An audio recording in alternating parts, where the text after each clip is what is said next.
It begins on a dark night.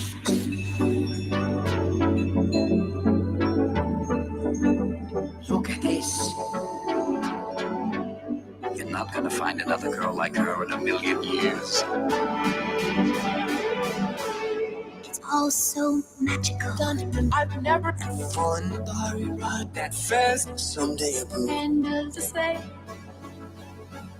Never done. I've never had fun. Starry ride that fast. Someday a boo. Do you trust me? Say to me, Have my life. wonderful time in my you should salam. Father and to say. Say to me, Have my life. wonderful Jasmine, you should salam. Father and to say. I'm going to free you, Genie. I ran away, and I am not going back. And I am not going back. You should. I ran away, and I am not going back. Let's make some magic!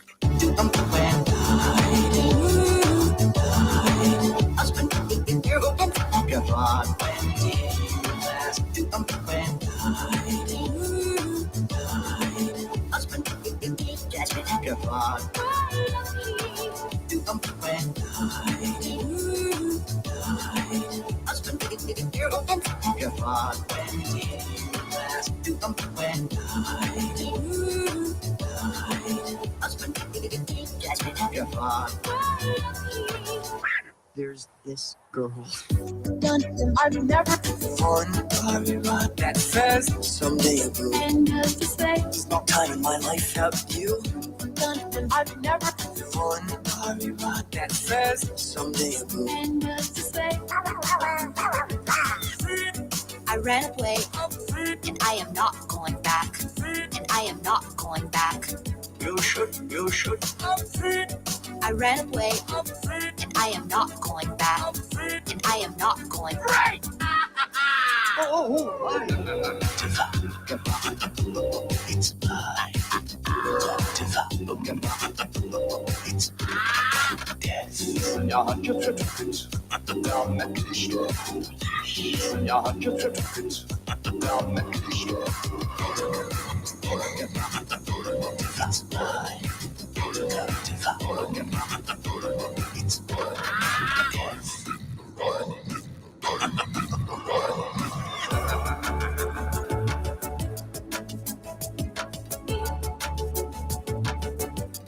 It's all so magical.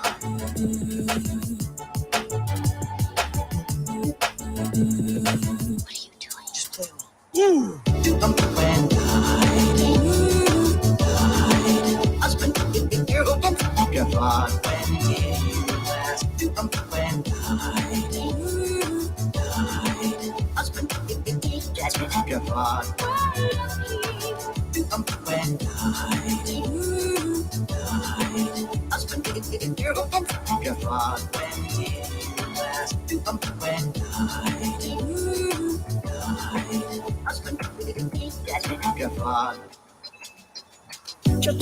Say to me, Have my life. wonderful time in my you should salam. Father and to say.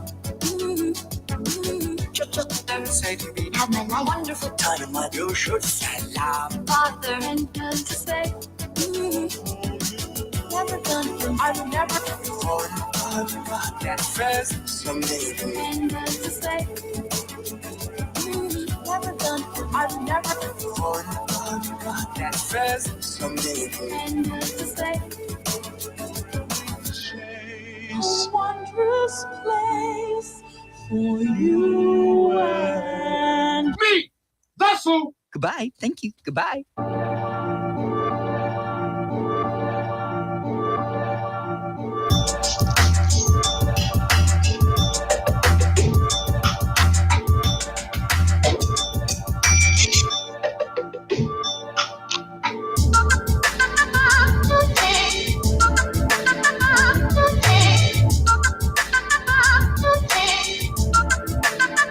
To the well.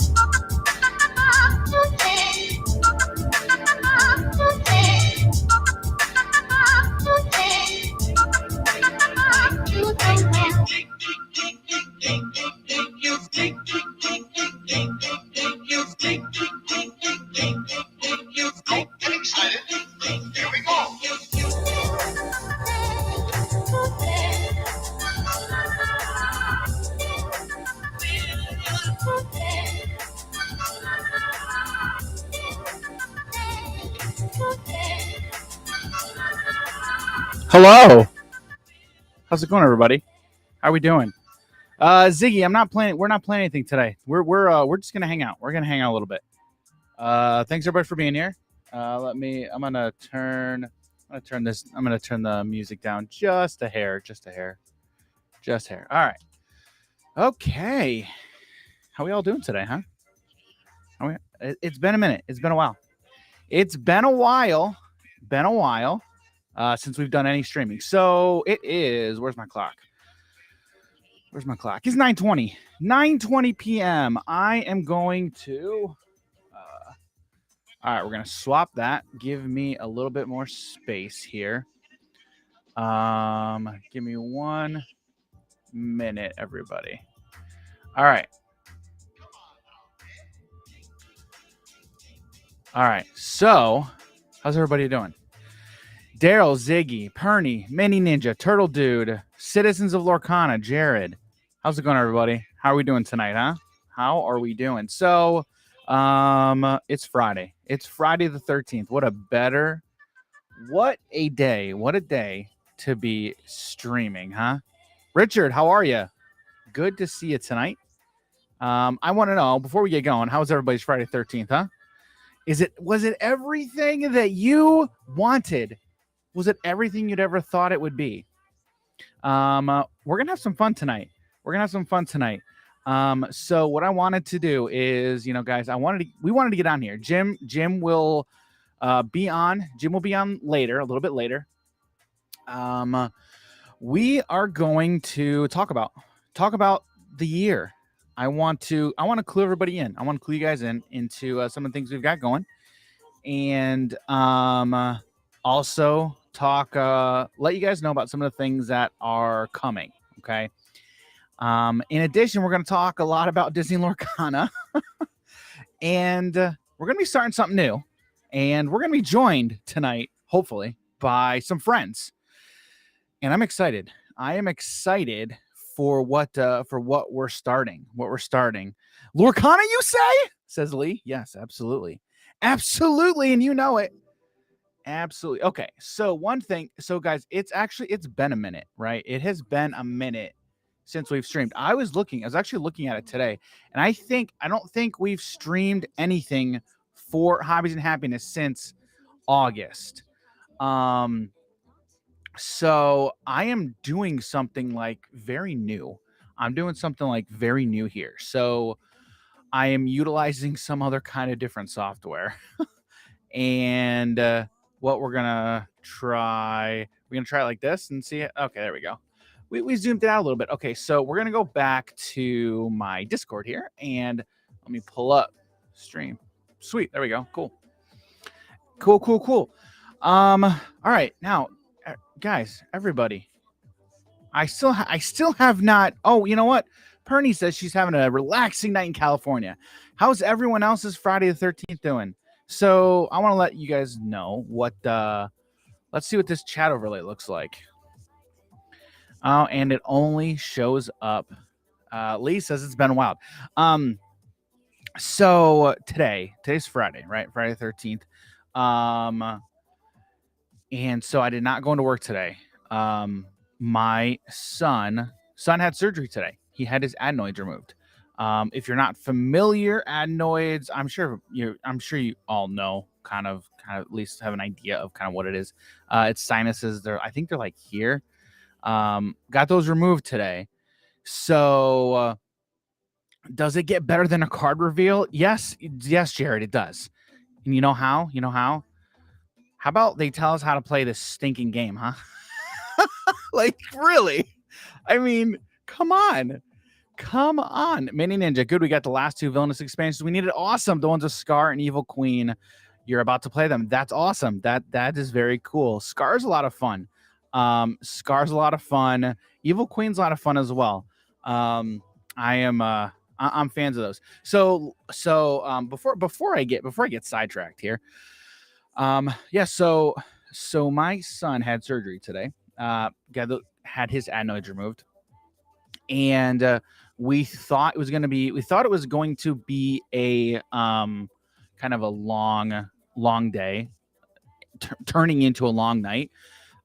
Thankfully, it did not. Thankfully, it was not that. It was kind of quick in and out. It was an outpatient. We knew it was outpatient going into it, but what we thought was going to be like a 3-hour surgery turned into like 30 minutes.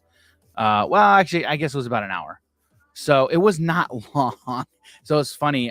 We're sitting in the room, and so we're in the Chicagoland area, and we had it at a pretty prominent children's hospital, and they're fantastic. So they have like text alerts set up, and they're like, we'll text you how things are going throughout the process. That way, you're not left you're not left wondering kind of what's going on. So like when he got back to the OR, they told us, hey, we've got your son in the ER, or in the OR, and then they would let us know. So we didn't hear anything for about like 30 minutes. And as I get up to leave to use the restroom, I'm like, here, what's probably going to happen is we're going to get a text, letting us know what's going on. Well, as I get up to leave, the doctor is walking down the hall. I'm like, oh, well, speaking of, there he is. And so he was a lot quicker than we thought. Son's doing awesome. He's doing really well. We just want him, to take it easy, for the next couple of days, but he's doing really, really well. So that's how my day was. But anybody else have anything? How was your Friday, everybody? And your week? Let me know. But let me do this real quick. There we go. Cool. So I will get that out there. So, okay. That's how my day went today. Thanks, Jared. Appreciate that. So yeah, that's how my day went. Okay. Let's jump in. Let's jump right into it. 2023.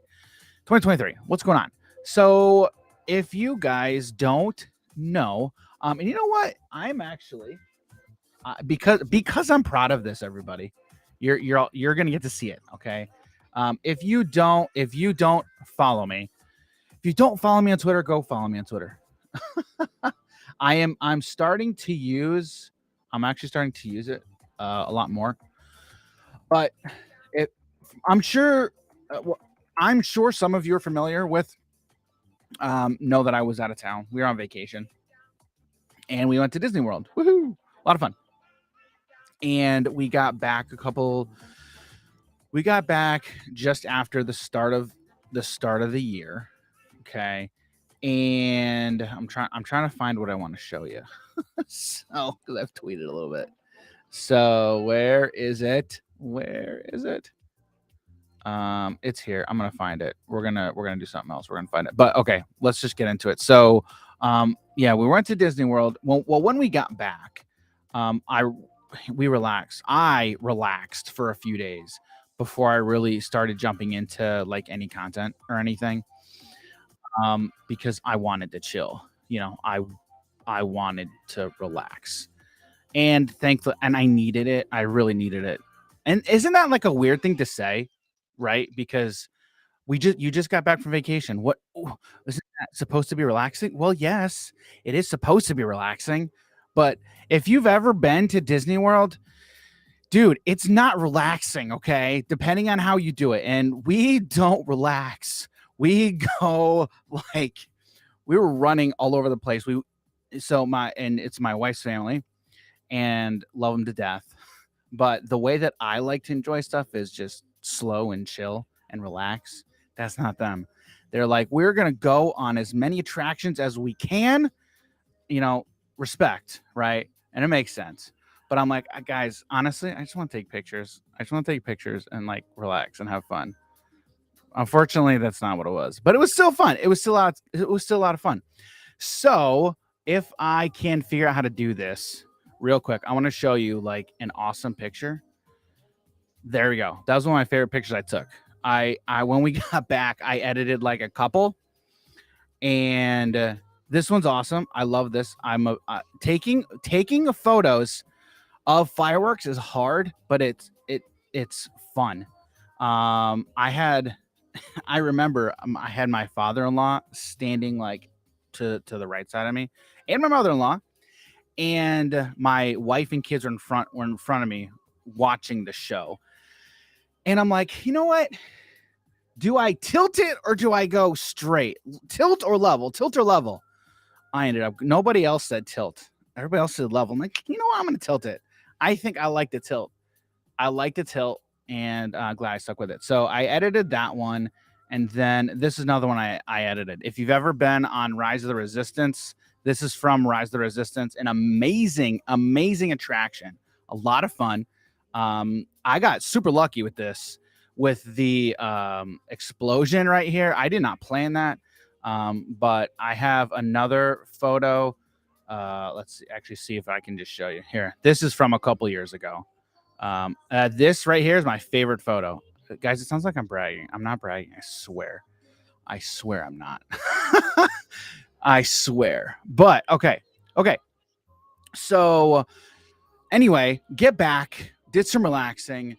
Once Jim and I hopped into Stuff, Hobbies, and Happiness, I'm stoked. I'm so stoked for this year. Oh, we can stop sharing. You can stop sharing that. Thank you. So super stoked for 2023 for us. We've already got it's been like a week of working on stuff, mostly in the evenings, but there's been a ton of stuff happening. And guys, we're stoked. I don't know if we've mentioned this, but I will mention it here to let everybody know. We're in the process of rebranding.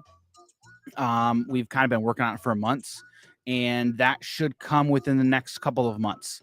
And we had a meeting with our designer on, I think it was Tuesday, and like we ended that meeting just on such a high note, and it was amazing. So we did that, and then we had an interview with somebody on Wednesday, which is going to be next week's podcast episode. So look out for that. Now you'll see who it is in the episode. I've got a bunch of feelers out for more episode or interviews on the podcast. So that's going to be exciting. And I'm just who else gets into a new year and is like ready to work, and it just gets excited for everything to come. And I'm stoked. Is everybody else stoked? You better be. All right. So that's a few of the things coming. And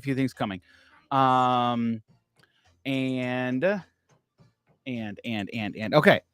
One of the things that is the reason we're here tonight is I wanted to start we're going to see where this goes. Okay. I wanted to start like a weekly show on the channel.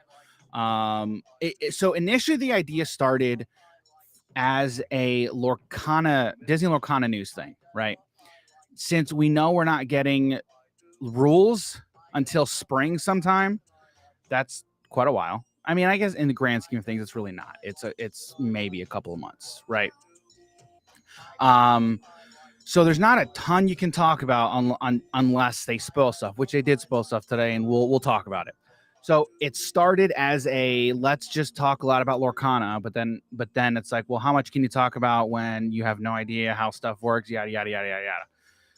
So I'm like, because it was something I wanted to really just start, and so I'm working through this idea. Okay, and it's an idea that literally cannot leave my mind. It can't.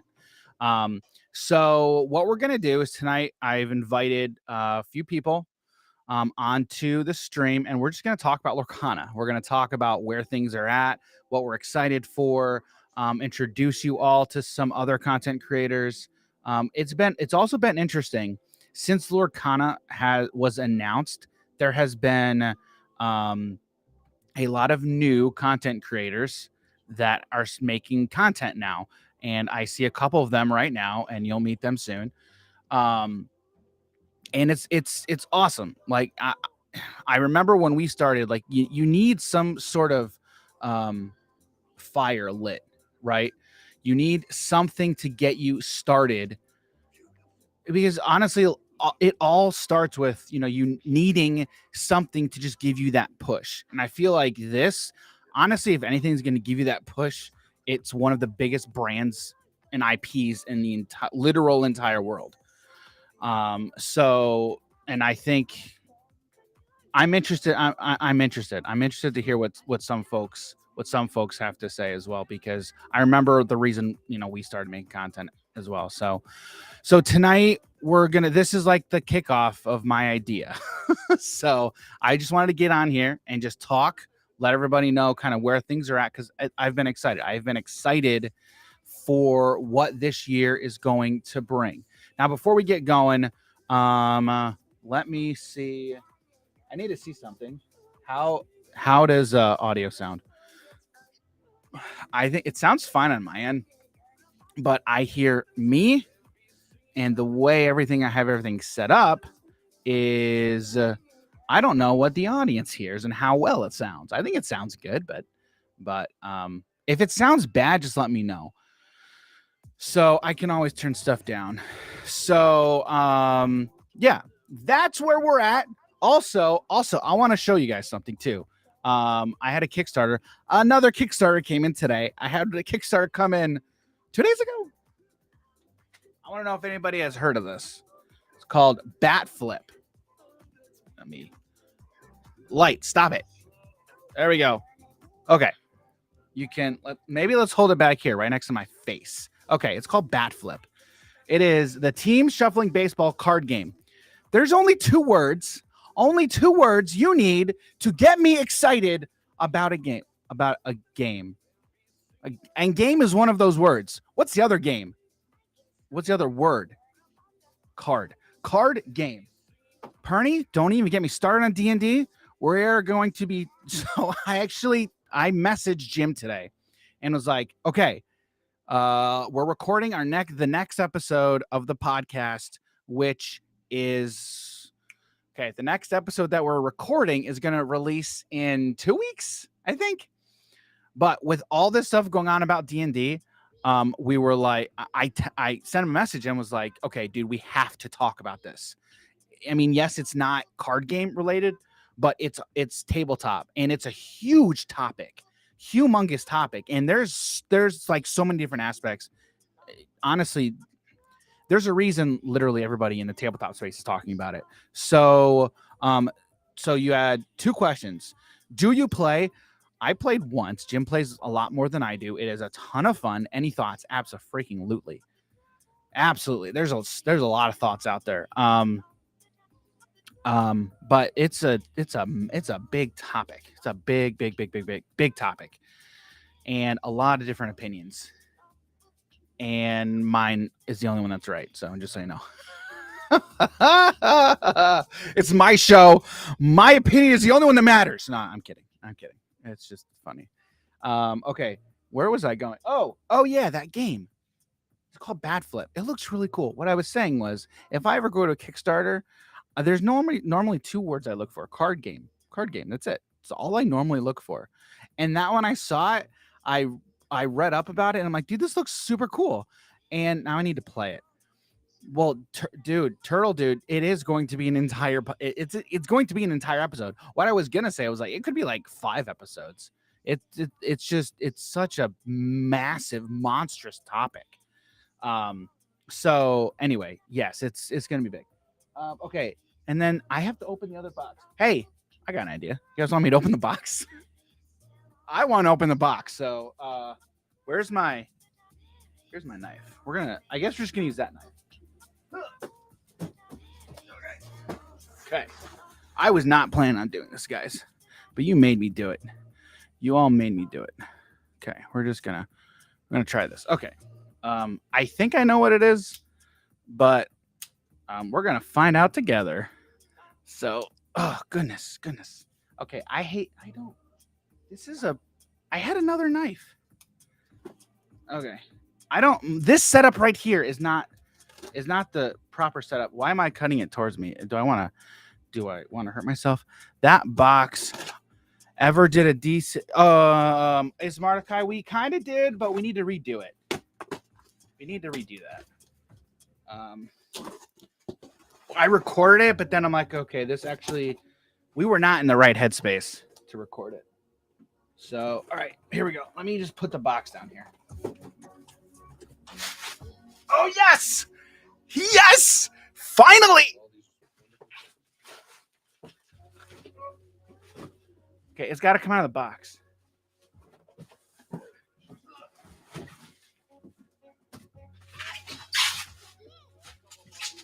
You guys are like, oh, what is it? Okay, this game looks really cool. It's called Sentinels of the Multiverse. This game looks cool. Has anybody played it? Has anybody played this game? Warlock, what's up? But has anybody played this? Tell me. It's another card. I mean, obviously it's a card game.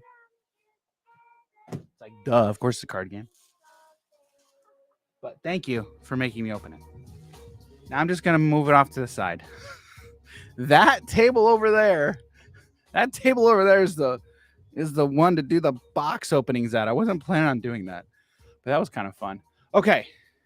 So, okay, I think we're gonna get into this. Okay, let's start talking about Lorcana. Okay. Before I get people on here, and I'm hoping more people are just gonna pop on throughout the evening. Okay. Lorcana. Okay. Everybody's hyped about Lorcana. Okay. Now you have heard me talk openly many times about my hesitation, pessimism. Sometimes I feel like I'm the negative person. Okay. I am trying to be realistic. Okay. Ravensburger has never, ever, ever, ever made a TCG. They haven't. They're a puzzle company. So I think we all need to take everything that we're seeing from Ravensburger, which is, mind you, good. Okay. But we have to remember they're a puzzle company. They are not a TCG. They don't make TCGs. Yes, the team they have in place, which we have seen, has experience, which is great, which is the reason I became excited initially. My initial pessimism, if you don't know this, I've mentioned this before, but when I first saw that Lorcana was coming and that Ravensburger was doing it, I was not happy. I shouldn't say I wasn't happy, but I think my literal face just went, and the reason go watch any of our villainous videos, and that will pretty much tell you the reason, I think. Because I was just down on Ravensburger. I guess it really wasn't Ravensburger. It was mostly just the designers of Villainous. Okay. And the reason was I viewed Villainous as a card game. Okay. It's not a card game. Okay. In the traditional sense, okay, of what a card game is. Because when you say card game, most people tend to think TCG or CCG. Okay. Villainous is not a TCG. It's not a CCG. Okay.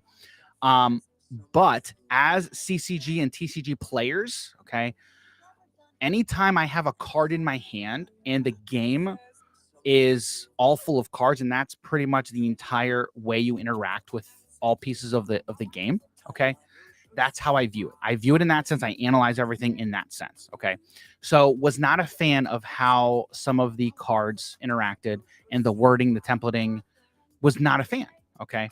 Now, however, Villainous is a lot of fun, okay? I still love that game, okay? And it is a lot of fun, okay? But we still had those reservations. So when I saw Lorcana had those same reservations, the more I dug into it, the more when I saw the team they're putting in place, I was like, okay, they're taking this very seriously, okay? Ravensburger is, all right? And so the more I dug into it, the more I was like, holy cow, I am stoked. And I should have been from the get-go because Disney TCG, right? The merging of two things that are huge in my life. Huge. If you see, let me know if you know what's playing in the background, by the way. And there's a reason I put that up too. All right. So more I dug into it, the more I got excited, right? However, I'm still trying to be as realistic as possible. All right. And the biggest thing I think is I don't want to get let down. So I like to say that whenever I've heard and see some people be like, oh, Lorcana is the greatest thing ever. Dude, we don't even know anything about it. Like, we don't know how to play. We don't know the most important things. Okay. Scar, Mordecai, don't play Scar in a 2-player game. You're going to get killed, man. It's going to take you forever. I love Scar. Scar works better in multiplayer games. My brother-in-law loves Scar as well, but he played Scar like 7 times and said he never won with Scar. And that's unfortunate because Scar is one of the favorite villains to play in that game.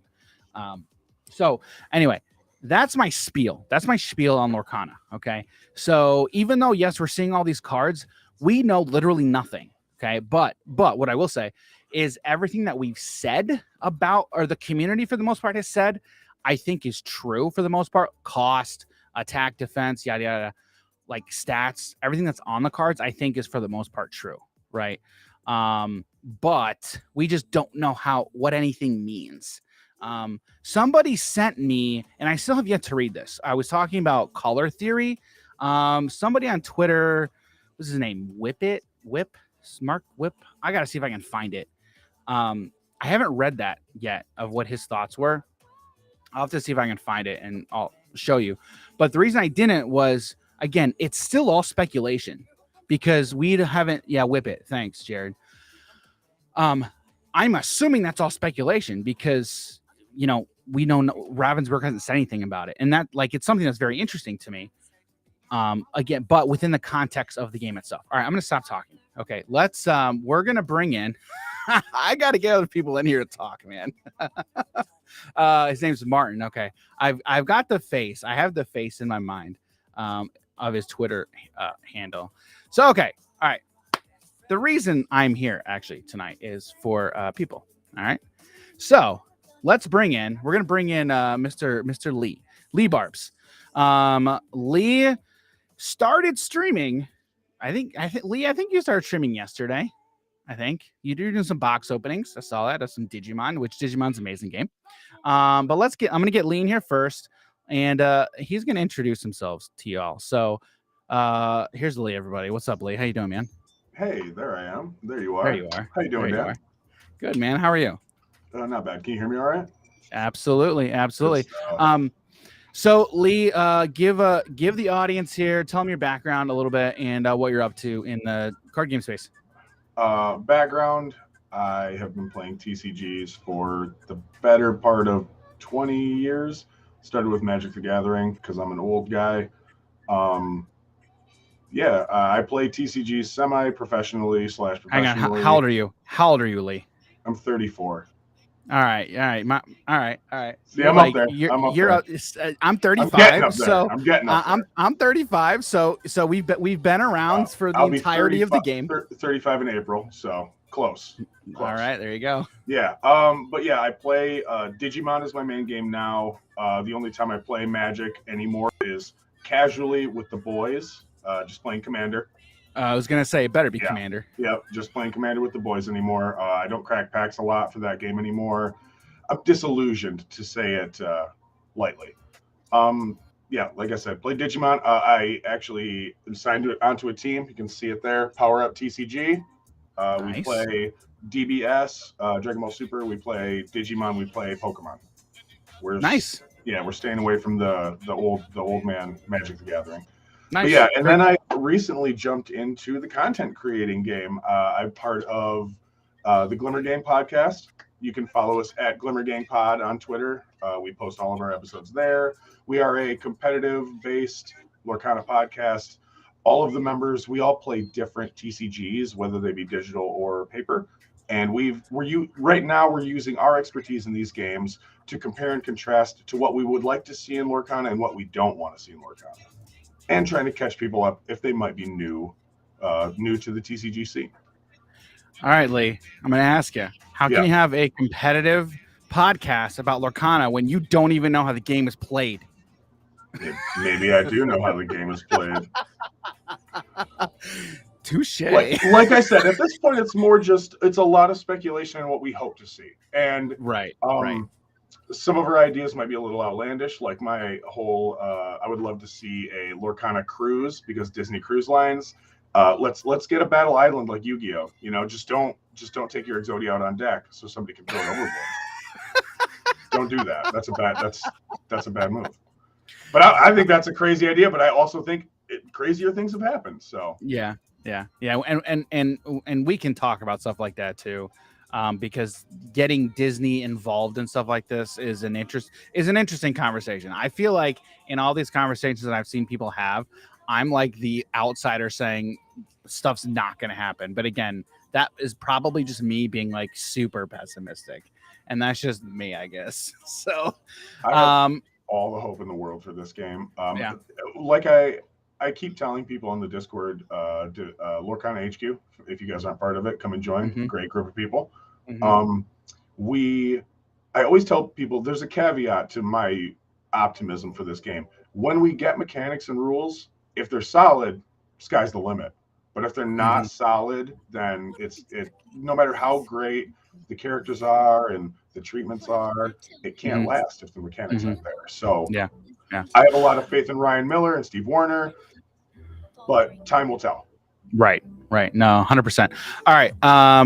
Well, we're going to bring on, we've got some other creators that are here waiting. So we're going to bring on Liam and Aaron. Okay. They'll yell at me if I say their names wrong. Okay. And everyone, if you ever come on this show, come on my channel and I butcher your name, just like, let me have it. All right. And I have fun with stuff like that because I am terrible at some pronunciations.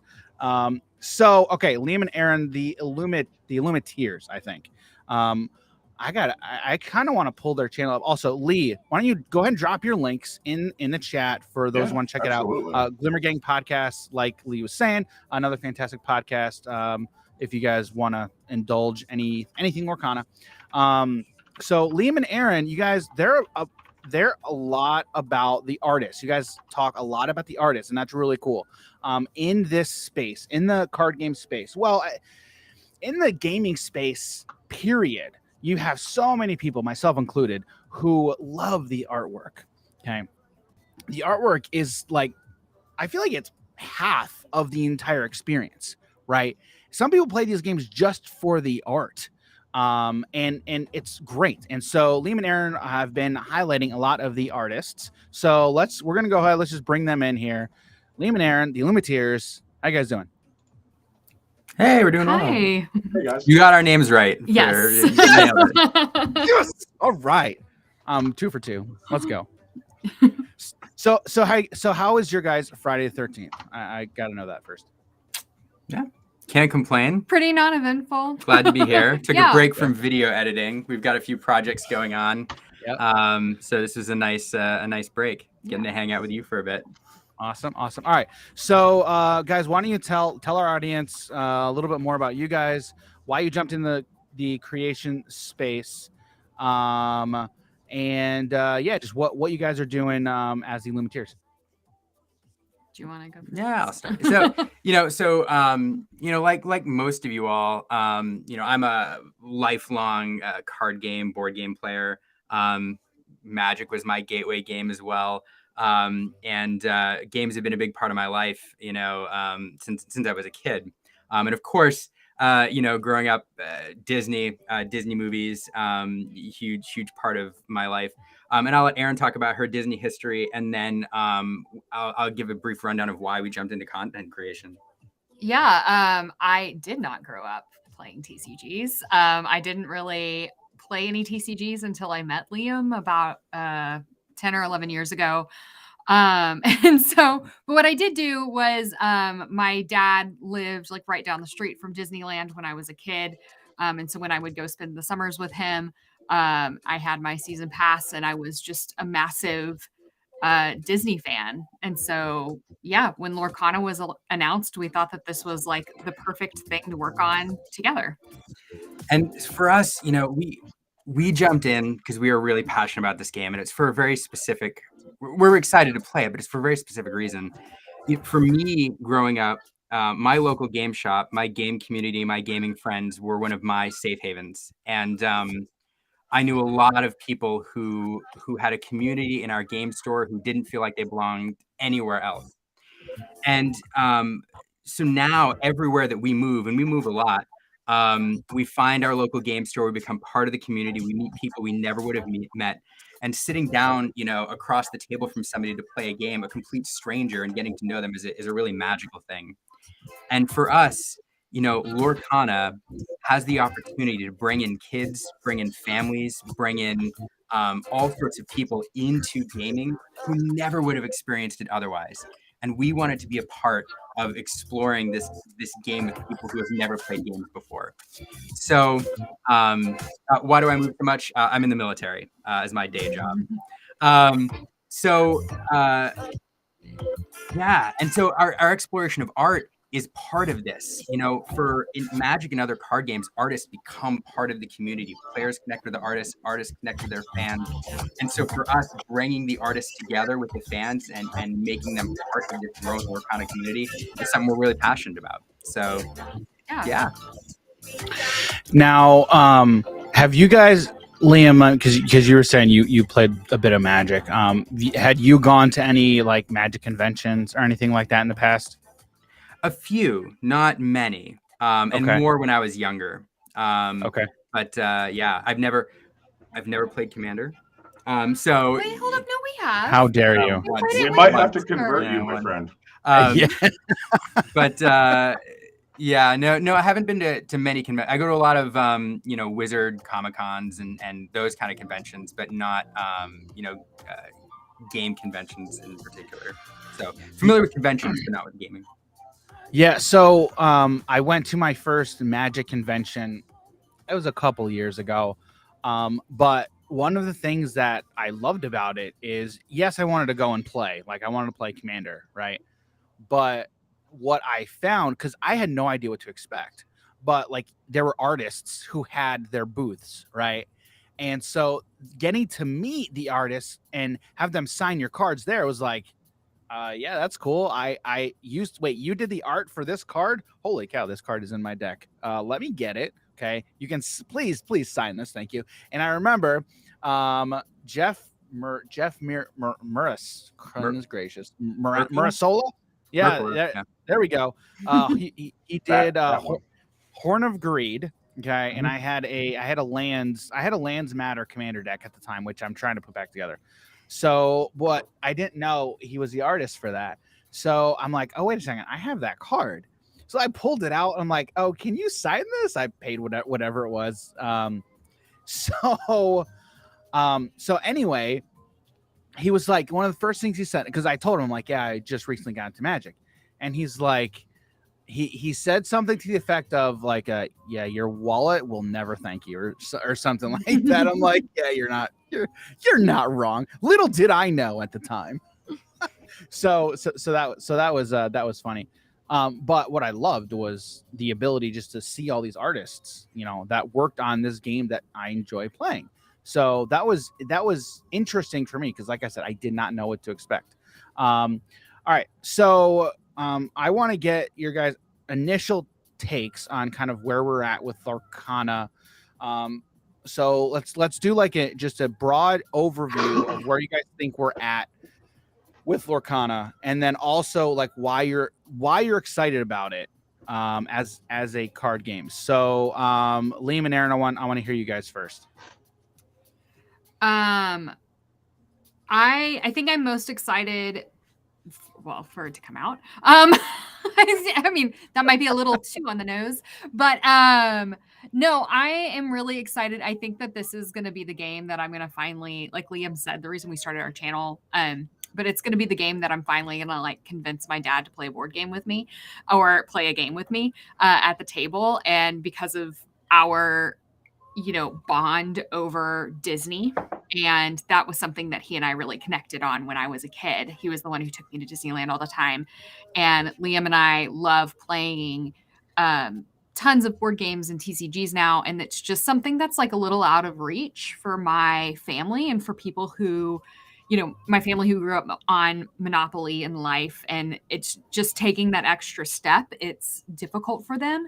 And so I'm really excited to expose my friends and family who aren't as into board games, who will only play Villainous with me, to a different, type of board game, because there are a bunch of Disney characters on it. And then I think my other thing I'm really looking forward to this year, these cards that are being released, they're not telling us who the artists are, and it's driving me crazy. And I can't wait to meet. I'm have a very strong feeling that we're going to see some new artists come out in the next couple of months, and so I'm really excited to get to know them and their work. And yeah, just have a better understanding of their scope and see what comes next. Yeah, I am. Going to your question about where you think we're at with Lorcana, I am very satisfied with the way Ravensburger, excuse me, is handling. Yeah, I'm pretty sure it is Ravensburger, because I would always say Ravensburger, and I'm like, yeah, I saw something. Yeah, it's Ravensburger. yeah. That's We practiced that a lot. That's the way. For our retrospective video. I'm satisfied where they're at. I understand the healthy skepticism, and for sure it is an interesting time in the card game world, because we're seeing a very similar gold rush that like we did in the 90s. There are games that have come out recently, and I won't drop any hate here, but there's several which I think are pure cash grabs. And there's several others which I think are great games, and they will survive.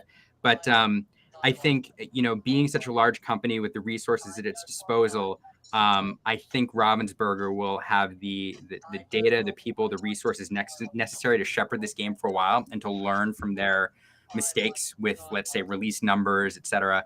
And I'm happy with the way they're engaging with the community. And overall, it seems like they're really taking their time with it too, which is, I think we're in a good place. Giving me good. Which is not cool. It's not cool, guys. Come on. But it's not cool. But hopefully, I'm hoping that this means that they're like really thinking hard about what the game is going to look like, and they're being very strategic about gameplay and everything like that. So, it sucks for us. Like, I mean, instant gratification. We're all millennials, so we're just like, just give us the game. How dare you? How dare you classify me as a millennial? And Lee, you're right with me. I've always not liked being classified as a millennial, but I guess technically it does. But technically, I guess I am. Yeah, but I always felt like we're on the high end. I think we're on the high end. In the middle. Yeah.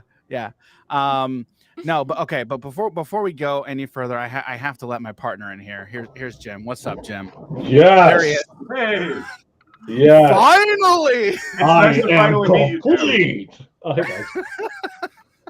right. So Jim's here. When I saw him jump in, I'm like, I wonder if I should just leave him in the green room. Purgatory. And but no, yeah. So I'm anyway, we were thinking about how wrong you all are about this game. Okay. Ooh, shots fired. All right, Lee. I want to hear where you think we're at with Lorcana right now before we keep going. Go ahead. I think we're like the Illuminator said. I think we're in a good spot, potentially. It is a slow, very almost not there trickle of information. It's so slow, but they know how to keep people on the hook at this point. That's for sure. Because we're all still here. We're all still churning stuff out.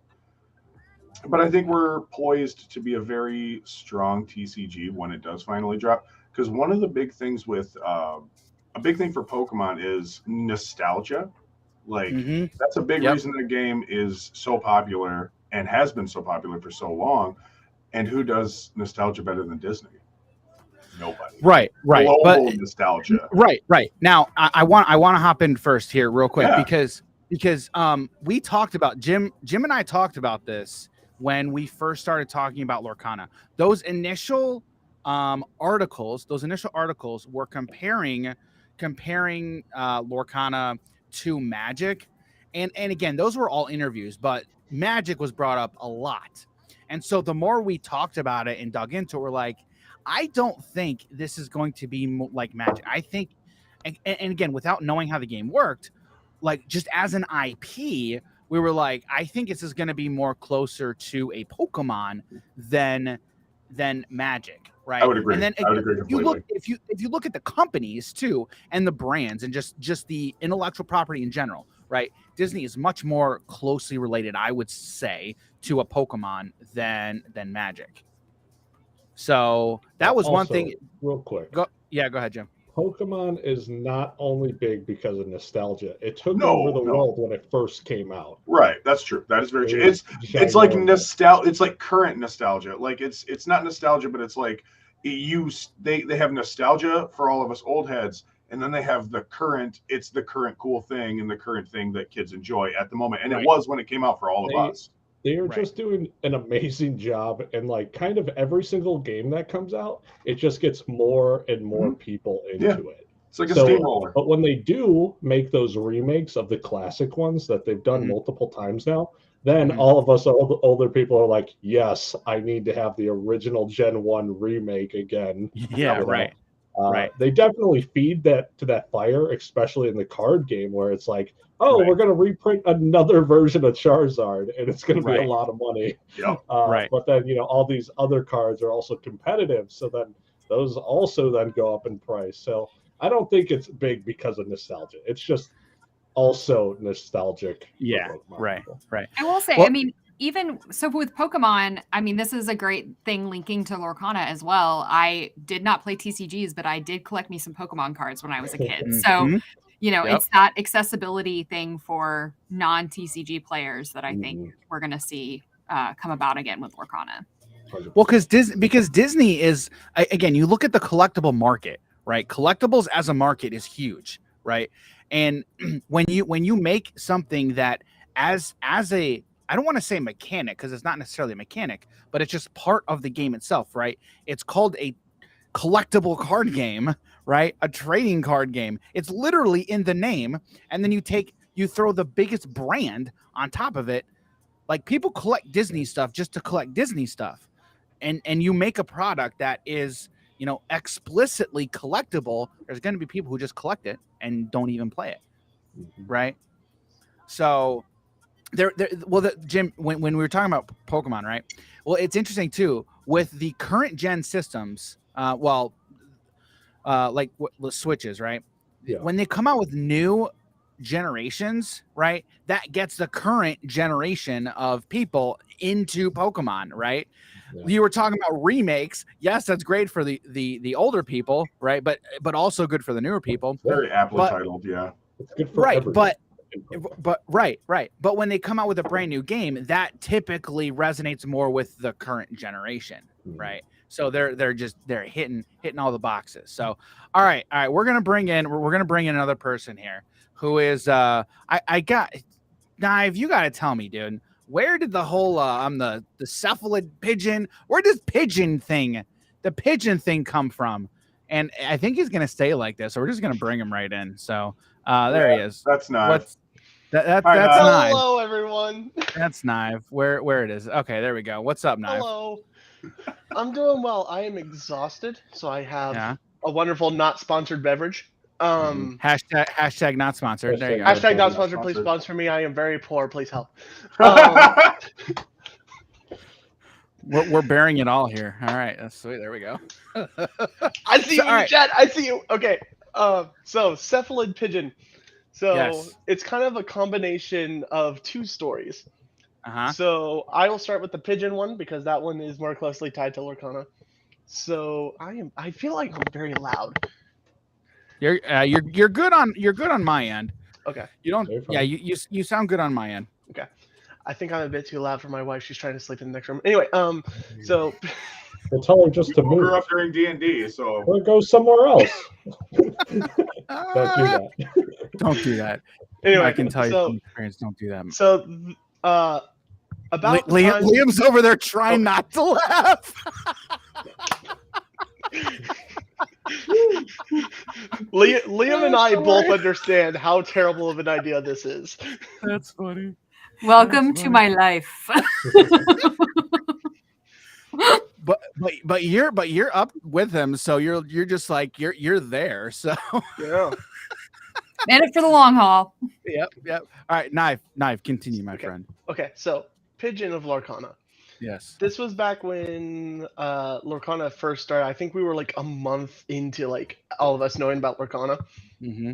and Lorcana was talking to some of the content creators, and I can't remember how it turned out, but basically I was going like, "Hey, if you want someone to like do promotions for you, like high energy dude, I'm right here. Hello, hi." Um, What and happens when you shoot your shot? yeah, Well, yeah. and I think it was Citizens of Lorcana who said like what would you do? Like what like if Lorcana said here's money to promote, what would you do? And I said if they wanted me, I would get into a pigeon costume and just go around to major cities, Ah, just throwing Lorcana cards in people's faces and flying away. gotcha. And so Gotcha. that's kind of how it stuck. And then Gotcha. I just ran with it. Gotcha. That makes sense. That makes sense. Yeah, but there definitely is something to be said about shooting your shot. yeah. We just talked to somebody and we were like talking all about shooting your shot, and he told us his shooting his shot story, and Wild story. dude, it was fantastic. And so that's coming out next week. But yeah, there's definitely something to be like, you got to shoot your shot. Like if you don't, okay. Michael Scott said you miss 100% 100% of the shots you don't take. Wayne Gretzky. Wayne Gretzky. Wayne Gretzky. Michael Scott. Yep. But hey, I didn't know you could steal quotes like that until that moment. I've been doing it ever since. Yeah. So, but anyway, yeah, shooting your shot. So, okay, Knive. I want to know, where do you think we're at with Lorcana just in general, with what we know, where the community's at, yada yada yada. Do you think it's overhyped?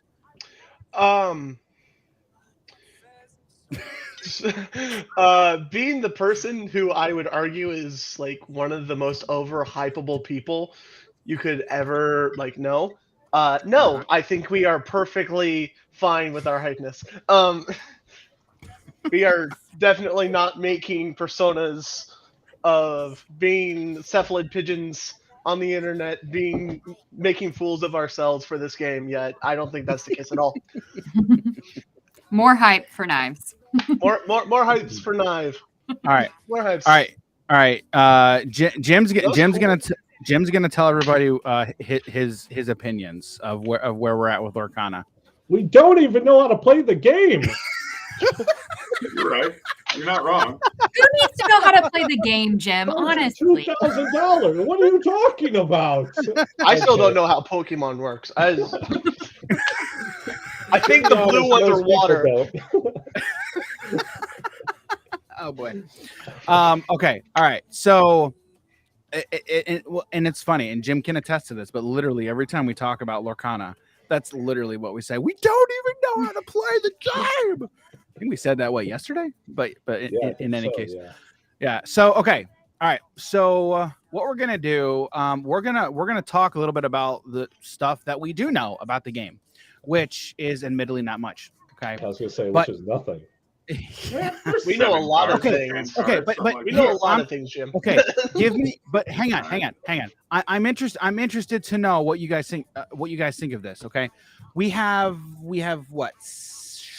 2, 4, 6, 8, 9, 10. So we have 10 cards. Okay, so we have 10 cards. Okay, that we know, right? We have no idea what they mean, what anything on them means. Okay, we've assumed everything. Okay, which I think 90% of what the community has speculated about these cards is correct, because with everyone's collective experience in card games, I think they can't really mean much else. Now, I'd be interested to know if they are different, but I think about 90% of what everyone has said about these cards, meaning cost, attack, defense, yada yada yada, stuff like that, is accurate. Okay, but because for me, this is very interesting, because it's very cool being on the ground level of a game of a big brand, a big IP, right? and seeing how they're rolling stuff out. Okay. I personally don't have a lot of experience in this type of rollout, right? With a large brand. Okay. However, the fact that we have 10 cards, but we don't know how anything works, do you think that's a smart move, or do you think, like what's your take on that? Like what do you think about that? Because again, because all it is right now is speculation, right? But Knive, go ahead. I want to hear you. Go ahead. There are currently 6 supposedly adults sitting on the internet right now talking about this game, and they are currently discussing about speculation about these 10 cards and 1 deck restriction that we know of. I think this is brilliant. I mean, this is like, if I was in charge of promoting this game, this is exactly what I would do.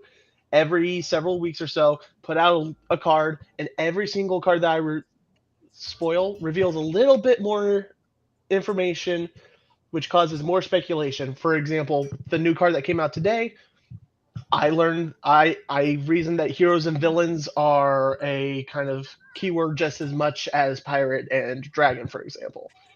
We didn't really know that. Which would make sense. Like it's Exactly. just a creature type, right? But Yeah. regardless, Yeah. your point, your point is Yeah. you're proving I'm proving your point basically. Exactly. Like a lot of people speculated at the very beginning, because the first 6 cards that were spoiled were all heroes or villains. A lot of people were like, "Oh, well, maybe you can only have heroes in your deck, or you can only have villains in your deck." A lot of people speculated that, but Right. eventually, with these other cards, we go, "Okay, and that's not actually the case. Mhm. It looks like only characters have pips." Da da da da da da da. Right. I think this is absolutely big brain brilliant, and I think it's great. And I need to stop talking because there's other people here. Lee, what do you think? I think it's great, man. I think it's all coming together. They don't want to roll things out too quickly, and ultimately, what's the alternative? Say nothing and then release the game later this year. Yeah, I think the hype train that they're building is smart. Whether it pans out or not will remain to be seen, but I think the hype train is smart because, like Knive said, there are a bunch of full-grown adults with jobs, I assume, that you have to go to at some point. Money. You know, yeah. So it's becoming something already. Even with just 10 cards, the only rule we steadfast know is 2 colors per deck, 2 colors or less, I assume, per deck. Yes, or less. Exactly. No, exactly. So with all that being said, I think it's great. I think it's going to pan out way better than some of these cheap trick cash grab TCGs you mentioned earlier that have been coming out recently. I think it's going to stand the test of time beyond those, with the community involvement, with the way they're rolling it out. It's beautiful. Now we're talking about hype. Ravensburger was not the one building the hype. 100% it was the community. That's it was true. every That's true. it was That's fair. if I think if I'm being frank, it was the Lorcana HQ Discord community. Like that's where now granted, like it's what I see. These peeps right here. Yeah, but granted, like that's what I see, right? Yeah. We didn't see anything from the Disney Lorcana Twitter or any of their socials since it was announced at D23. Like that's when it was announced, right? Yeah, I think it was announced like 5 days before it or something like that. But yes, right. They announced it then, and then since then it was just hype. Like they did nothing but say, "Hey, we're making a game," and the amount of hype was just insane. I've never seen that much hype for a game before in my entire life. Well, they've kind of given us the keys to the car, so to speak. You know what I mean? They are putting this stuff out there, and like you said, we're the ones pushing it at this point. We're the ones driving the car. We're the ones spreading the word through all of our different social medias and Lorcana HQ. Right. Yeah, you were not wrong. Liam and Aaron, what do you guys think? I mean, I think, as I said before, I'm pretty satisfied with where we're at. Here's maybe a controversial take. Everybody wants the gameplay rules. Everybody's really excited to learn how to play. I don't know that gameplay is going to be what gets people into this game early on. I don't think it's going to be, hey man, you have to try this new game. It is so fun. You have to come over from Magic and Commander and try this game. You're gonna get some of that. What's going to get people over are the characters, the card design, the feel, the flavor, and we're gonna get them into the game. You can tweak gameplay rules set by set.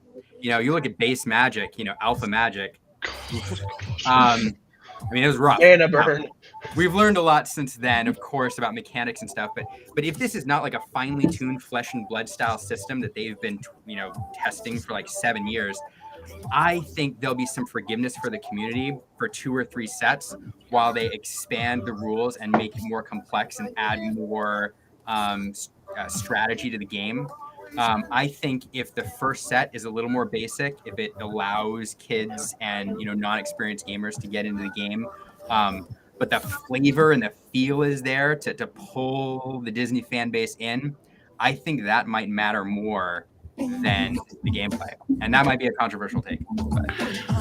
I don't think it's controversial. Well, it might be controversial, but I see what you're saying, and I get it. I agree, actually, because of the IP. Okay, that's the thing. Like, you got to look at the IP, right? But for folks like us, me and Jim, and the other communities that we've been in, like, we're big Magic players. We play a lot of the hardcore card games, right? And so that's the way we're coming from. Okay, that's the lens that I'm viewing it through. Okay, but again, you're correct. However, the one thing I would say is, yes, you can swap up mechanics from set to set. Okay, but even in order to do that, you need a solid foundation to build from. It's true. Because that's not going to change. Like, your foundation's not going to change, right? How you go about interacting, right, and doing certain things within the game, that'll change. From set to set, you generate new mechanics, yada, yada, yada. But you're not going to change, like, the core of the game, right? And so when you're talking about the first set, or just the gameplay in general, the rules, that's why people like me are very curious and be like, how does the game function? Okay, I'm not coming to this from a collector background. I'm not gonna be there to collect the cards. Where now I might be, because again, it's Disney, right? And that's why you're gonna see. I agree. You're gonna see people getting this because it's Disney, right? It's Disney card game. You're gonna see people. So I agree. I agree with what you're saying. I totally get it. Jim, what do you think? I kind of want to add or go off of what Lee was saying earlier, that he thinks it's going to stand the test of time. I think it's far too early, and we won't really know until about a year after it's released. I'd say like a year to 2 years. Yeah. I was saying 3. Yeah. And I'm more so saying, like, to see how, because everyone's going to want the first set. It happens in every single card game. Every single person's going to want the original set. Boxes are probably going to go up to like $1,000 on secondary market. So it's going to be ridiculous, but we need to give it time to see how much retention is it going to have. It's going to take a year to 2 years to really see that.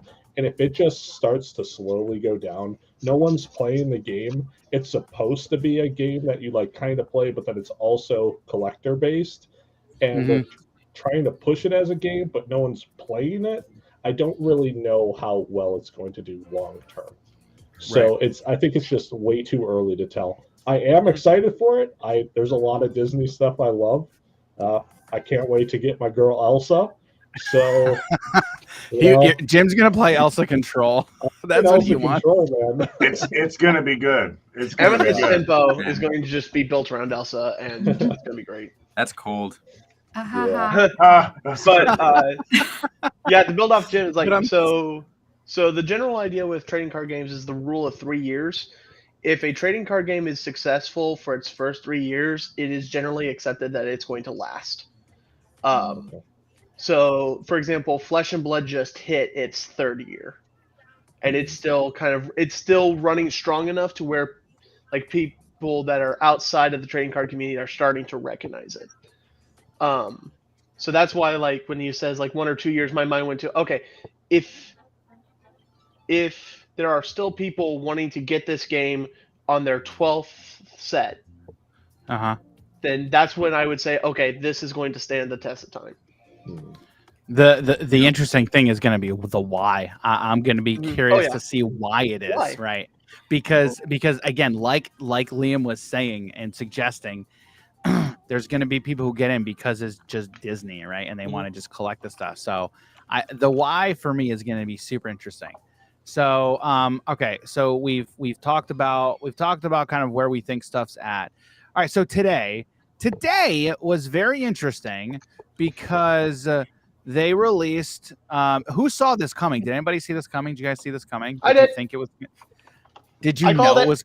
Did you know it was coming, Nive, or they did not? They did not inform. I was not informed about anything coming out about this.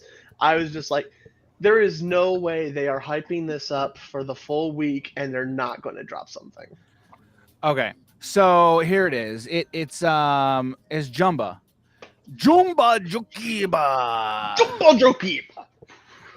Okay, so there's a couple things. Okay, so Jumba is a green emerald dreamborn alien inventor.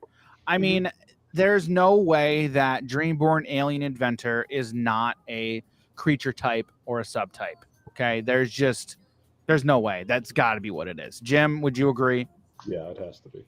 Yeah. Does anyone disagree with that?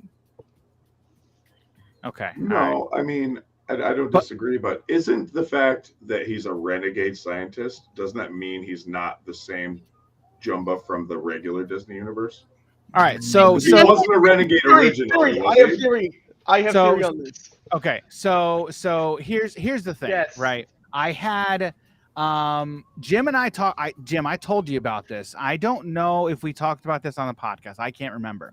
But my brother-in-law was over when we got back from our vacation. Okay, we were playing Disney Smash Up actually. I love that game. The game's a ton of fun. If you guys have never played Smash Up, play Smash Up. Okay.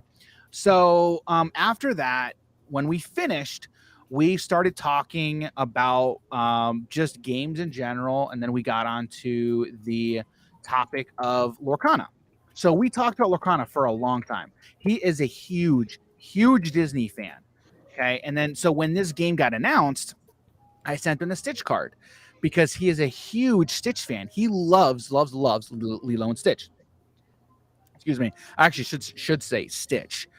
He loves Stitch, right? So I sent that to him. He does not play card games. He loves board games. He's a huge board game fan. So I sent him that card. I'm like, I got to get him into card games because I love card games. I got to get him into the games that I play because that's just another thing that we can play. So we started talking about Lorcana. When he saw that, he was like, this might be the thing that actually gets me in, right? Because he's Disney, loves Disney. So, we're talking about Jumba, right? And you say renegade scientist. The way that I see that, because we saw that with every card, okay? With every single card, you see Mickey Mouse, Brave Little Tailor, Stitch, Rockstar, Elsa Snow Queen, all the sub name. I'm just gonna call it the sub name, okay? Mm-hmm.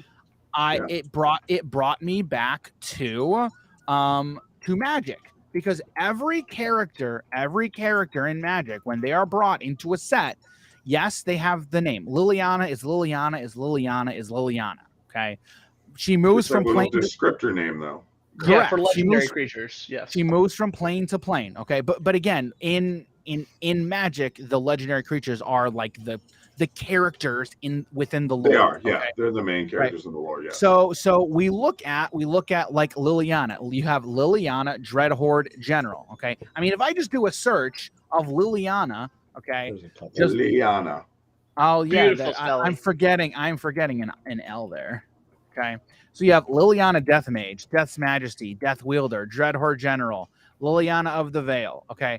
You have a lot of different versions of the character. Okay. Mm-hmm. So I was explaining to him that's what I was explaining to him. I'm like, they can do that with like every single character. Mm-hmm. So Jumba, yes, renegade scientist. Okay. Yeah. But we bring it back to what does it mean? And that's the stuff that is killing me. right? Right. Because it's like I want to know what, and we all want to know what this stuff means. Knife, what's up? Go ahead. Okay, so I thought of this kind of early on, and so far what I've seen does not kind of counteract this theory. But my theory is so each character is going to be a born, like it's going to have some sort of born subtype. Storyborn characters. That would make sense. Yeah. Storyborn characters are characters that are true to the source material. The Robin Hood is a storyborn hero, so this is literally the Robin Hood from the movie. Okay. Dreamborn is a slight alternate universe. For example, Captain Hook is the Dreamborn. He has a sword on his hand instead of a hook, and Some he armor and has stuff, and he has the fairy instead of Peter Pan. Well, hang on. He Hey, he catches fair, yeah. Tinkerbell. He That's catches Tinkerbell. So yeah, point kind of stands though. no, but right. Yeah. It could be another yeah. fairy too. We don't know. It could that be a it's different Tinkerbell. fairy. Exactly. That's true. We don't know. We know the art prompt was not specific that it was Tinkerbell. Right. Yes. True. Love True. those. And and finally, Floodborn are full alternate universe. So Stitch is the only Floodborn we have. Instead of Elvis, Stitch likes the Eagles and does hardcore Eagles. rock music, for example. Like You mean just a Queen? completely- I prefer Queen, but whatever. Or Eagles Queen, is okay, hardcore rock music. like this Stitch, instead of landing in Hawaii, lands in Los Angeles or whatever. Yeah. And right. it's a completely different story of the same character. Right. So that's kind of like my theory on what those borns mean. Gotcha. Yeah, and again, I know the community as a whole is wanting to know like what all the stuff means, right? Mm-hmm. So with Jumba, we've got Dreamborn alien inventor subtypes, right? Mm-hmm.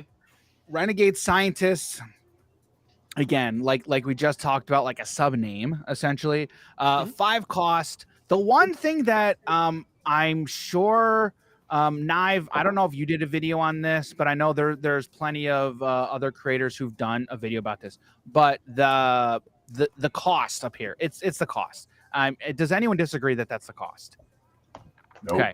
All right. So the thing behind it, the inkwell, whatever that is, when we saw Dragonfire, okay, we're gonna do not that one. We're just gonna open it.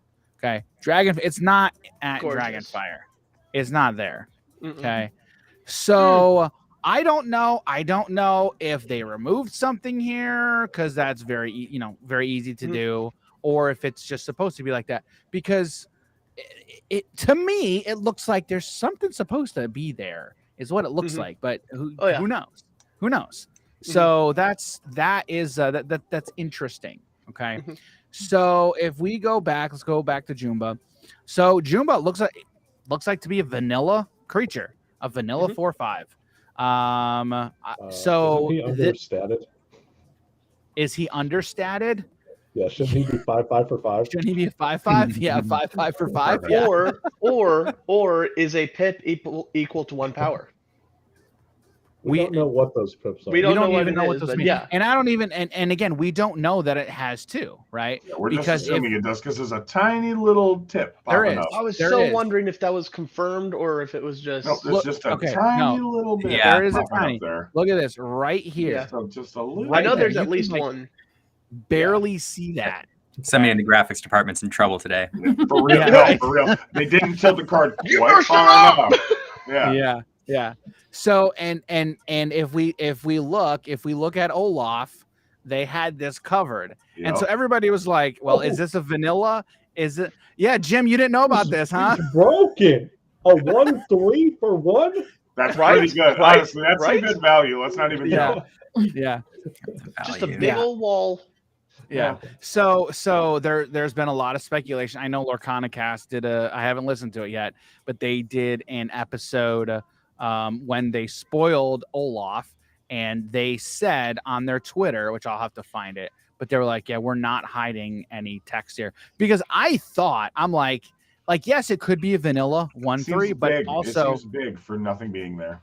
yeah, like it could. Well, I see that. I don't know, because on a lot of vanilla creatures, again in Magic, that if it's vanilla, whatever the flavor text is still like at towards the bottom of the card. That's fair. That's fair. So If that's it's where I was vanilla, like, yeah, they could be. It's pretty much in the center.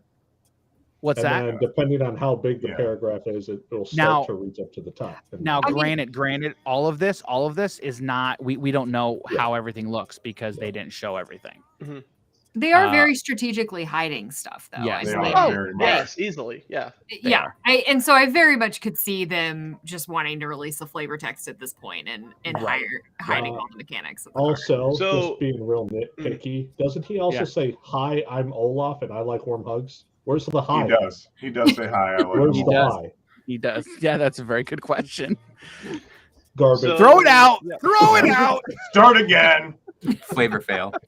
So Aaron, I did talk to Lorcana, and they did say that they are not hiding any game text. Are the pips considered game text? Oh, Probably Not not. specified. I wouldn't. I don't think so. But who knows? Who knows? But like Olaf doesn't have like a warm hugs mechanic hit Yeah, that was like a race. his ability or whatever. Right. Exactly. Yeah, That's right, that's right. how I interpreted it. Right. So but anyway, so yeah, Olaf was spoiled a little bit ago, and then we had Jumba today. So with Jumba, he looks again. I think you're right, because I think a lot of this is gonna come back to Dreamborn and Storyborn. Mhm. Like when you look at the art, a lot of it is gonna come back to Dreamborn and Storyborn. All right. So what do you guys, Lee, what do you think of Jumba? Did you have any initial thoughts when you saw Jumba? Or you just like, cool? I thought he was great. I do like the little bit darker of aesthetic he's got going on than the actual Lilo and Stitch movie, because he's wearing colors and the shadows are a lot deeper than anything in those movies, honestly. So it's a cool departure, and it's good to see him in that different light. Yeah. Before we move on, Steggy has said the Bleach TCG cards had subtype names like Good Human Male, and other cards and abilities and characters would say things like all your humans gain +2 fortitude and stuff like that. So yeah, like what we were saying about the Phantom effects subtype and the Yeah. subnames. Tribal or theme effects. Yeah. Those kind of things. I expect those to be everywhere. I Oh, expect Right. Yeah. yeah. Because again, you look at well, I think a good one to look at is like Elsa. Yeah, let's Right? look at her. Yeah. Elsa, let's do gorgeous art. Gorgeous art. Good job, yes. Nicholas Cole. Good job. I love the art here, but she's got 4 types: Dreamborn, Hero, Queen, Sorcerer. So if you wanted to build a tribal or a theme deck, you could build a Dreamborn deck, Hero deck, Queen deck, Sorcerer deck, right? Because I mean, in every card game that I know of, there's a lot of themed decks. Like I have a zombie deck in Magic, right? I've got a Hydra deck. It's all like creature types, right? That's a huge thing. So, and you can see all 4 of those types being themes. Like you can easily see there being a hero deck, a queen deck, a sorcerer deck, a Dreamborn deck, or a Save the Queen deck. A Save the Queen deck. Like boosting up a bunch of queens, it would be more Voltron. So it's like Voltron. buff up your queen to make her so much better than everyone else. Yeah. That's actually interesting. Ooh, long live the queen deck. Grant them indestructible. That's a better name. That's a better name. Where's Queen of Hearts at? Where's Queen of Hearts is going to be a great card. Off with their head, destroy, banish target creature. Done. Okay. So curious as to your alls. Do you have a favorite card? I guess right now it's probably character, but I'd be interested. Knive, do you have a favorite of these so far, and why? So favorite, I would say Stitch. I love the Stitch franchise. I love everything about it, all the way down to the anime. However, I am most intrigued about Cruella. I am so intrigued about how this card is going to work. Mm-hmm. Like, Why? just so it's when it is challenged and banished, you bounce something. That kind of wording leads to so much interaction, so much possible interaction. I assume when And it's as a attacked person, and destroyed, essentially. I think Yeah. yeah. So the way that um here's my hot take. I think challenging is like an equivalent to blocking. Is challenged and banished. Oh, Yeah, so what I'm saying is like if Cruella goes on a quest and then she is challenged and banished, yeah. then she does this thing. That's how I read it, and I'm like, that is so interesting. What can I do? Like what can I do with this? So okay, the way that I read that is okay. Let me just read it first. When this character is challenged and banished, you may return chosen character to this player's hand. So when this character is challenged and banished. So to me, I see that as Cruella, the Cruella player being the defender. Okay, and then the opponent, the opponent having a creature on board, and that creature is attacking Cruella. Essentially, that's how I read it. And again, a lot of that just goes back to If my only we experience. knew how to play the game. But like so this is actually one of the like theories that I'm going to stand on, where like challenging, like the action of challenge is the block, because in that case, why would I ever want to challenge Cruella? Well, I made that point too. Yeah, it's like, why would I ever want to challenge Cruella? If I'm Captain Hook, why would I ever want to not challenge? That just leads to just the card does the thing. Yeah, because if we look, excuse me, let's look at Captain Hook.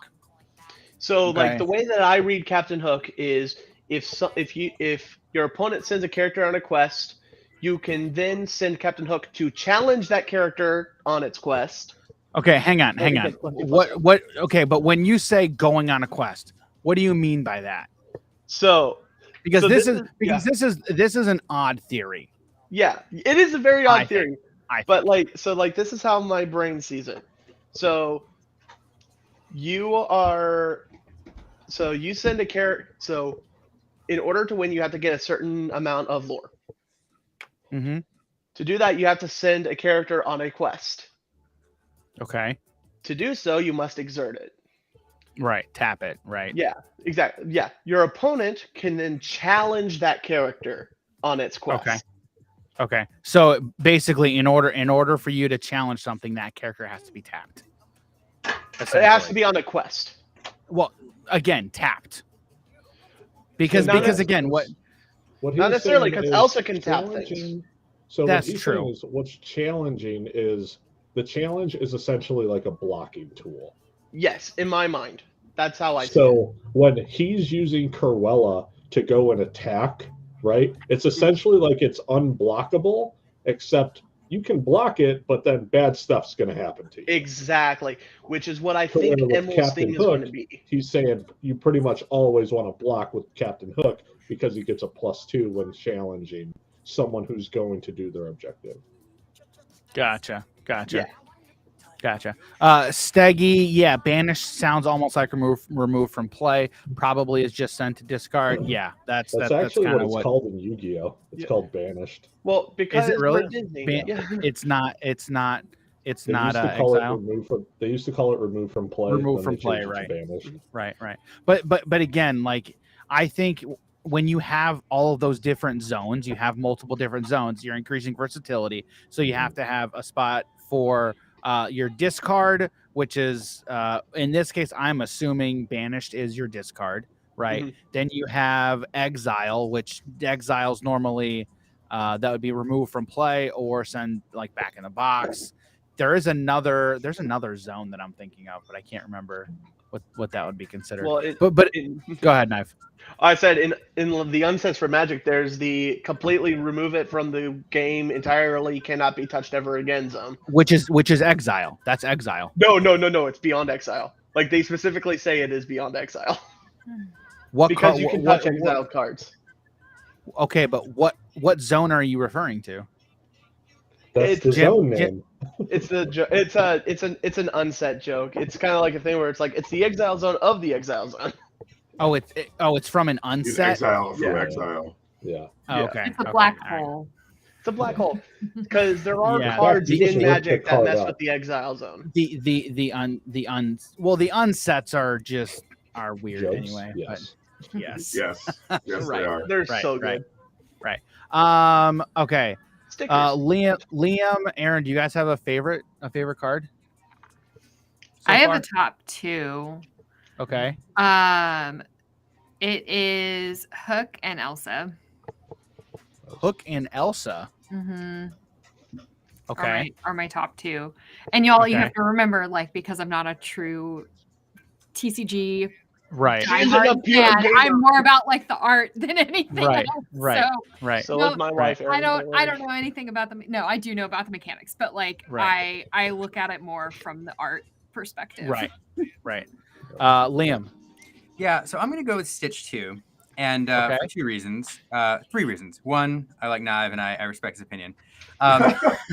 2, Respect. you know, This card second is- reason, seems you know, really we're good. all about, you know, getting to know the artist behind the art, and that brings the art to life, and it's one of our shticks. And Semengalisa had such an emotional attachment to this character growing up, that when he got to work on it, it was really a dream come true. And you know, he said if he could ever work on another franchise, like his dream is to do an exploration of Stitch. What would happen if Stitch landed instead of Hawaii in his neighborhood, you know, Soweto, where he grew up in South Africa, a poor, you know, kid, and what would that have been like? And so just knowing the like emotional resonance this character has for Semengalisa makes this card come to life for me. That's cool. The third reason is just because I'm intrigued by Floodborn right now. I think Nive is onto something with the what the Bloodborne Storyborn means. But the reason I think they had to do it is because of Disney's IP contracts. We were talking to another Magic artist, and I won't say who it is, but he's done hundreds of cards. It's pretty popular right now and does goofy photos with his paintings. And he said, you know, he watched one of our videos and actually applied to Lorcana and sent them a bunch of his stuff, and they turned him down because he didn't do the Disney style, and it wasn't Ravensburger's choice, it was Disney's choice specified in the contract because it's their IP. Exactly. They get final say over all that. So I think the Floodborn and the Dreamborn are a way for Ravensburger to explore different versions of the character, but not defile the pure form of the character that Disney has come up with. So almost they had to do it in order to be able to do these funny offshoots of the characters and not, you know, mess with the IP. And the fourth reason is Stitch is his favorite character in Disney as well. There's that. Liam, you're onto something there because you have to look at Kingdom Hearts. Kingdom Hearts is a perfect example of you know, Disney's IP, right? They are the ones who are having final say on their characters. I'm remembered by the movie Wreck-It Ralph. Okay, Wreck-It Ralph had Bowser. Bowser was in that movie for all of 2 seconds. Okay, I think I watched an interview. I think it was an interview that I saw, but they were talking about how hard and how difficult it was to get Bowser into their movie because Nintendo was super nitpicky on how he was represented in their film, right? So again, bringing it back to Kingdom Hearts, when it came to Kingdom Hearts, Disney had final say on how their characters were represented because it's their IP. So a project like this is just crazy because the scope is just massive. The scope is so big. And then when you have how many different artists who each have their own individual and distinct style, bringing their styles to the IP of Disney, you know, Disney's got to look, and it's very interesting. It's very, very interesting because there's definitely some artists out there who have styles that are not, for lack of a better term, Disney friendly, is kind of the way that I would think to describe it.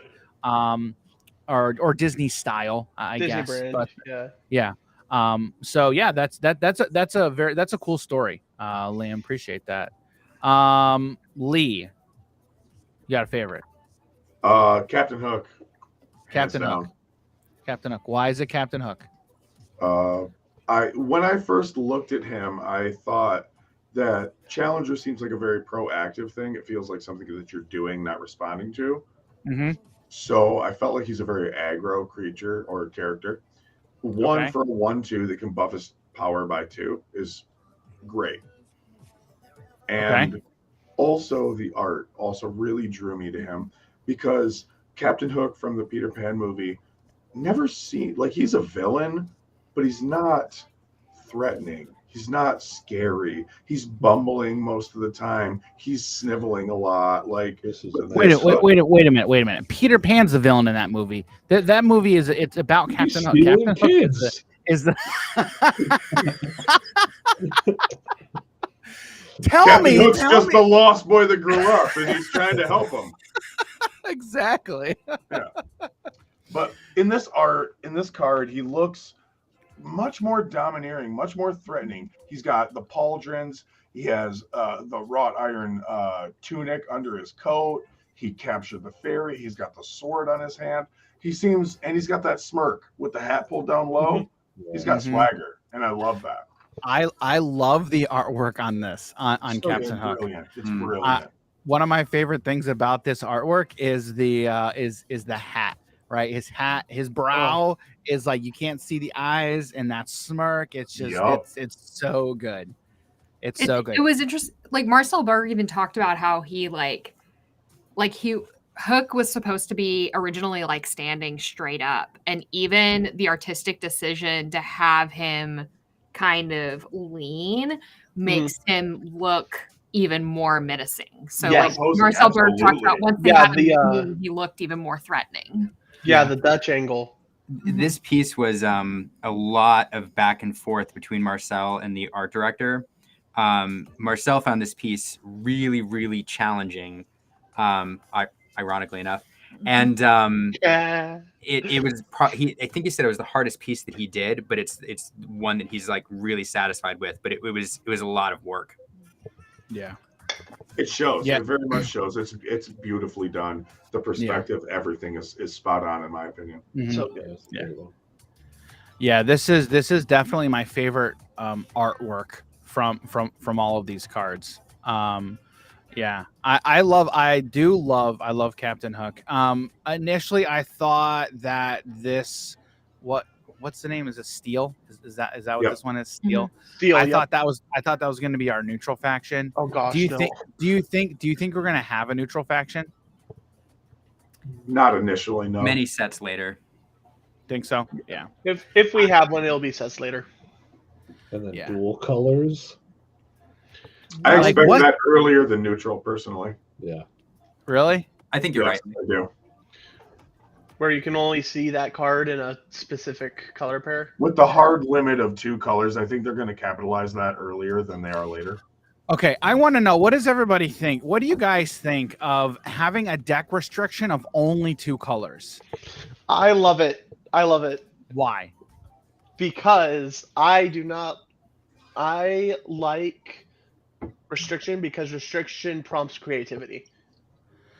To an extent, yes. Okay, but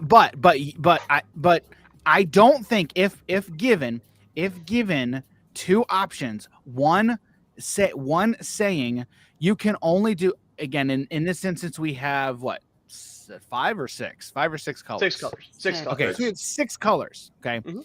you can have 21 combinations 21 with combinations, only 2 colors. How many combinations can you have with no restriction? More. A lot. You can have a lot more. Yeah. You can have a lot more. So how 940. logically, how can you suggest 6. Take how your word can- for that, guys. because I understand the argument. I understand the argument of having restrictions breeds some creativity. Okay, and I agree with that to an extent. However, if you just look at the numbers, you can have how many more combinations when you don't have any restrictions. How is that less creative than something where you can only have a whole lot less combinations?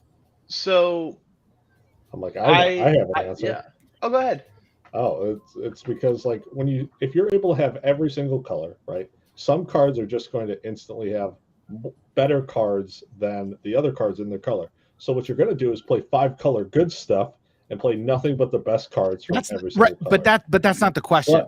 No, because now you're getting to the point. It's why would I play these other ones when I can just instantly play the better cards from but the every question, single color? Right? No, I get that. That I get. But I am attacking this. I am attacking this question from the stance of immediately suggesting that, oh well, if you're given a restrictions, you are automatically going to be more.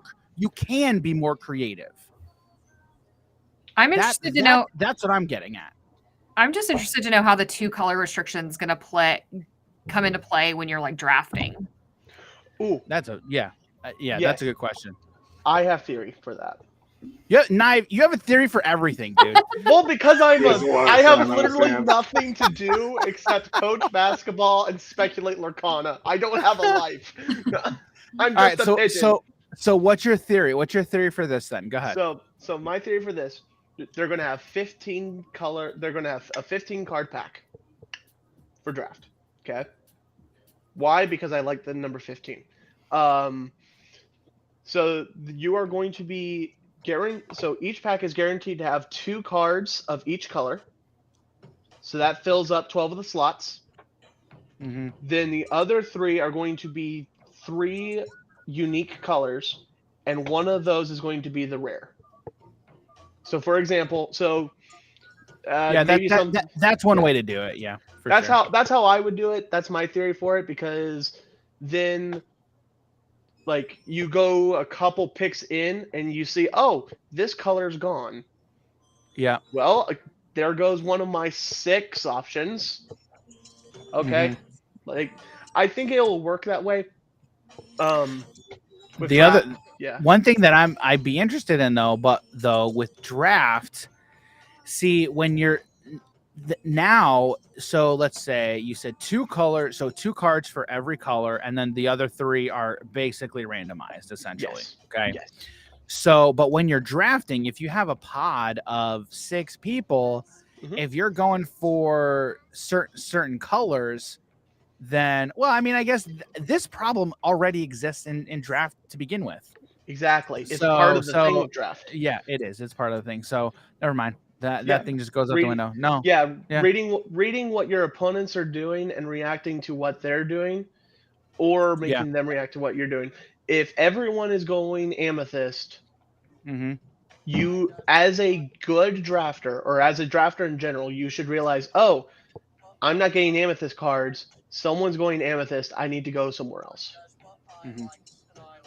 Now, Jim, you were talking about if every color, you can have any single color in your deck, everyone's just going to build 5 color good stuff. How often does that happen though? Because well, it depends on if it's a tier 0 deck. And if it's a tier 0 deck, then 98% of the time. Often. Before Omnath, what was the deck before that? For modern? Any format, any Magic format that you're aware of. So because honestly, I don't know. Well, let's talk about tier 0 decks in Magic's history. Okay. Sure. When Eldrazi Winter was storming every single tournament, and especially when they do no ban list modern tournaments, it's always the deck that wins. There's no deck that comes close to it. Mm. So when we're talking about if people find a number 1 deck when you can use every single color and you're playing the best stuff, people will flock to that deck like crazy. True. That's true. And then also in Yu-Gi-Oh, there's been a bunch of, I can name 5 tier 0 decks from Yu-Gi-Oh just off the top of my head. And And every single time that has happened, at least I believe it was 81% of the tournaments and 90% of the top 16s have been that one deck. Okay. So it happens That's a lot stagnant. depending I on hate it. how powerful it is. So my next question would be, when you now have a restriction to where you can only have 2 colors, my initial thought was, because Jim, we talked about tier 0 decks, right? Yeah. There still is the possibility to have there is a still possibility to have a tier 0 deck. Yeah, because you have limited the meta. Yes. Right. You've limited the meta. So does everyone here pretty much think that limiting it to 2 decks is the right call? Do you guys like that call? I'd like I 3 like colors. it. I like it a lot. I think it's easier to make it a restriction off the bat and then to adjust that later than to try to restrict down to 2 later. The one thing you have to remember is they didn't want to make it a ridiculously competitive thing. So with them putting in that limit of just 2 colors, it kind of makes it a bit easier as well. Yeah. I thrive under restrictions like that. It lets me focus easier because you don't have umpteen options. You have only these options. Now build. Well, I also think it makes preparing for a competitive tournament easier because you're essentially limiting the meta. You're limiting what can show up in the metagame. So from that standpoint, like I get it. It's just, Jim, we've talked about this. It's just my initial take was just, man, you're just limiting what I'm able to do. Yeah. And from a creative standpoint, I'm just not the biggest fan of it. But I think it makes perfect sense. I think it makes perfect sense. Knive, what do you think? So sorry, I got distracted. So my thought for the 2 colors is it creates a deck restriction, so the whole creativity thing, I like it as a deck builder because, again, it keeps me from going, oh, I'm just going to grab all the best cards. Second, it is easier for the designers and those that want to make balance. Instead of the 900 something combinations, they only have to worry about 21, which is significantly better. Yeah. Yeah. That's what I think it's good. I think it's a good design. I think Knive just brought up the topic of theory crafting, right? Jim, as a theory crafter, what's your initial take on when you have restrictions like that? Do you like that as a theory crafter? It kind of makes you think a bit more, because now you can't just be thinking of anything. Now you are more constricted into your 2 colors. For me personally, I kind of wish that it was 3 colors. 3 colors tends to be a really sweet point in terms of a maximum. Like especially when you talk about Magic, when you start getting to 4 and 5 color, stuff starts to just get out of hand. Like you brought up the Omnath deck. That deck was ridiculous. Yeah. And then even the Yorian decks were 4 colors. Those were 4 colors. They were just all over the place. No. How dare you bring up the Sky Noodle? Yeah, let's not. There's as a community, what's stopping us from being like, all right, well, we're going to make a new format to where you can have 3 colors. You can play any colors you want. Okay. There will be a Lorcana commander if it goes far enough. Exactly. There's nothing stopping us. Yeah. I was chatting with there's another indie card game. I think it's technically an indie, Genesis. I was talking with one of the marketing guys. I think that's who it was. But we were chatting. I was learning a little bit more about that game, which this game looks awesome, by the way. If you're listening, watching, go check it out. They had a tweet thread. Let me see if I can actually pull this up. I'll have to find this here real quick. And because it's gonna be better if I just find the tweet and read it, because I will do a better job with that than I will if I remember it. But it was something along the lines of they were talking about house rules. Okay. And they were like, it's always good when you, here we go. So let me pull it up here. Okay, let's talk about house rules. As someone who made a game, I feel that rules have two places. Number one, official tournament play, so that everyone can agree that victory is determined. Number two, as a recommended way to play the game. Keyword there, recommended. In casual settings, more people need to make up rules. A lot of the best formats and variants of a game come from passionate players making things up. Heck, every game I've made has started by modifying someone else's work. Read this, go through this thread. It's a good thread. It's a great thread, and I 100% agree. I retweeted it and was like, yes, absolutely. Like, this is how Commander started. Like, that's how Commander as a format started. You know, Jim, when we play DC deck building game, I don't like playing with just one hero. Give me teams of 2 and 3, and that's a variant, right? So, yeah, I think there's definitely going to be different formats, you know, community made formats of Lorcana, and I'm excited for those. So, what do you guys think? Rule 0 is the best rule. Rule 0 is the best rule. Yeah, yeah. For those who don't know, Rule 0 is any rules that the table agrees upon are rules that are in place. Go check out our podcast talking all about Rule 0. We're hobbies and happiness. Did we have? Oh, that's right. We did one. We did one like that. Talk about that, yeah. Oh, I should make a video. What the bleep is Rule 0? Yeah, we did. We did. Okay, so Liam and Aaron, Knive, Lee, do you guys have anything else that you kind of want to finish up with? Lee, Not Lee, really. I'm Lee. good. What's up? You got nothing. Okay. Liam and Aaron, you guys have anything else you want to add? No more thoughts to add. We appreciate the hangout. It was fun getting to hang with everybody. And for anybody watching, yeah, check out our stuff. Yeah. Knive. Okay. All right. Join the pigeon army. All right. Okay. So for anyone watching, if you head over to our Twitter, I'm just trying to think of the best way to have everybody connect with Lee, Liam, Aaron, and Knive. Look for this. If you head over, I'm going to try and find this tweet here where I kind of tagged everybody.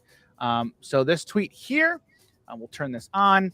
So head over to our Twitter, Hobbies and Happiness, at Hobbies and Happy. Tweeted this out a couple days ago where we were testing this out, hoping to get more folks kind of stopping by. And when everybody gets off, well, Jim and I we'll talk a little bit more about this. But everyone's tagged here. So if you want to find any of these people on social platforms, go to our Twitter. You can find them there and then find all their stuff from there.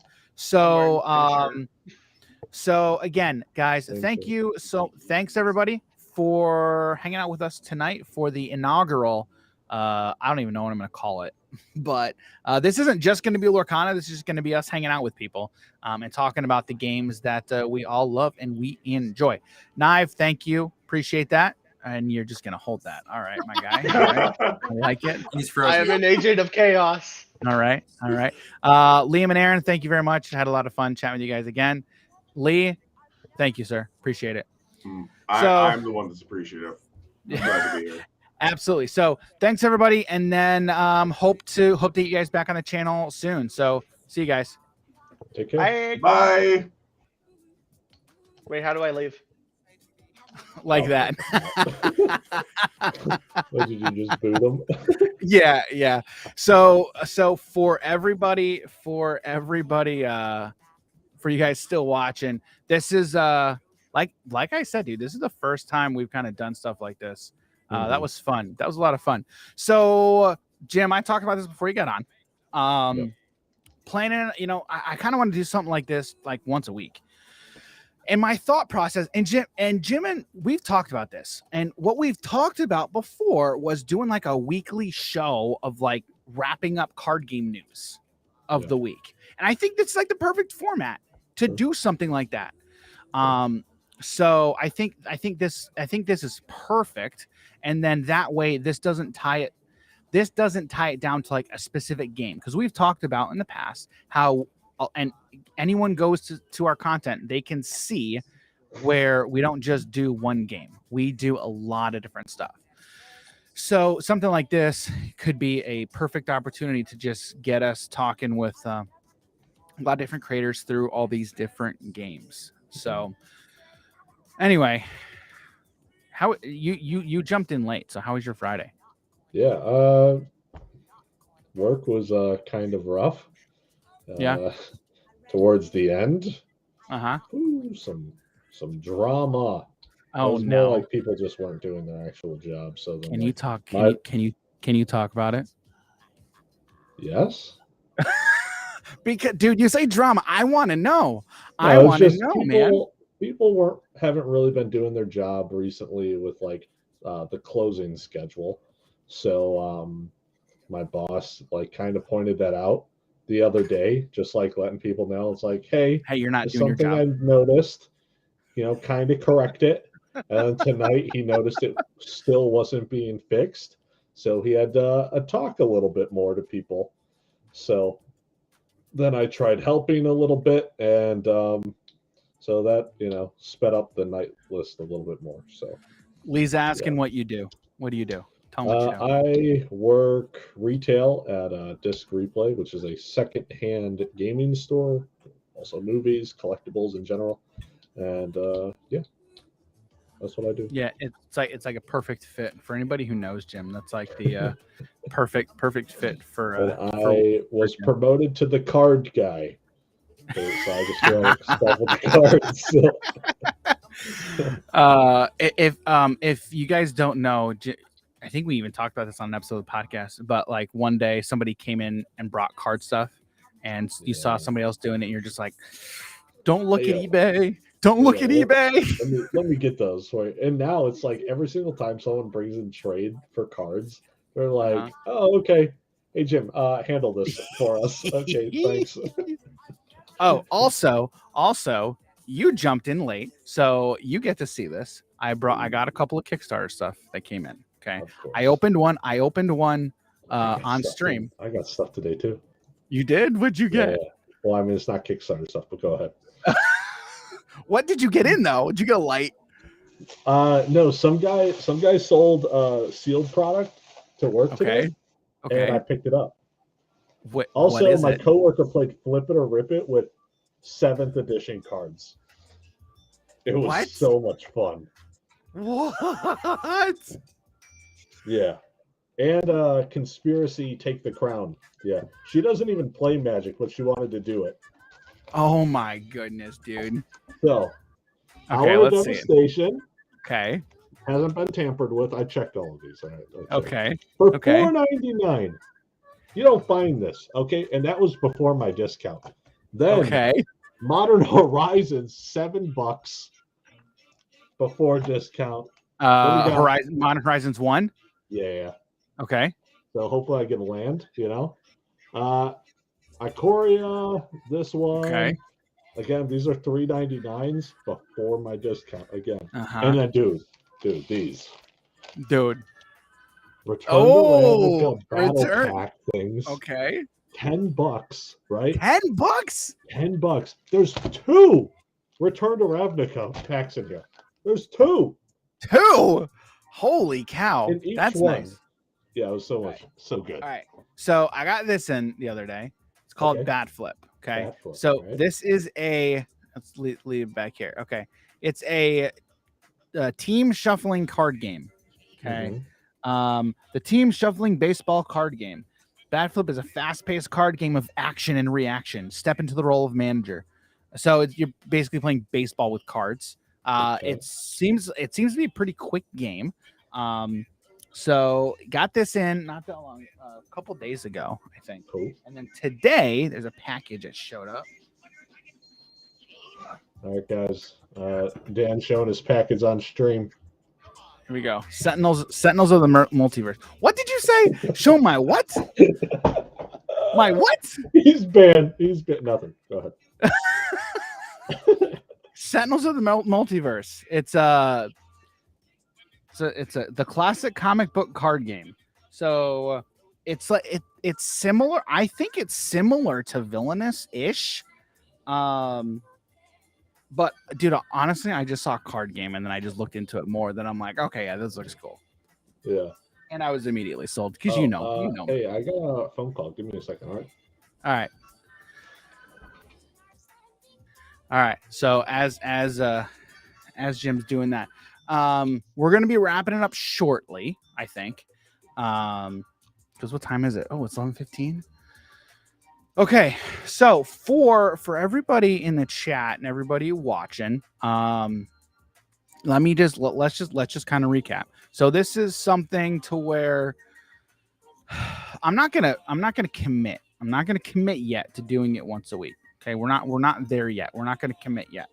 But this is the first thing, the first time we're doing this. So we're gonna see how this goes.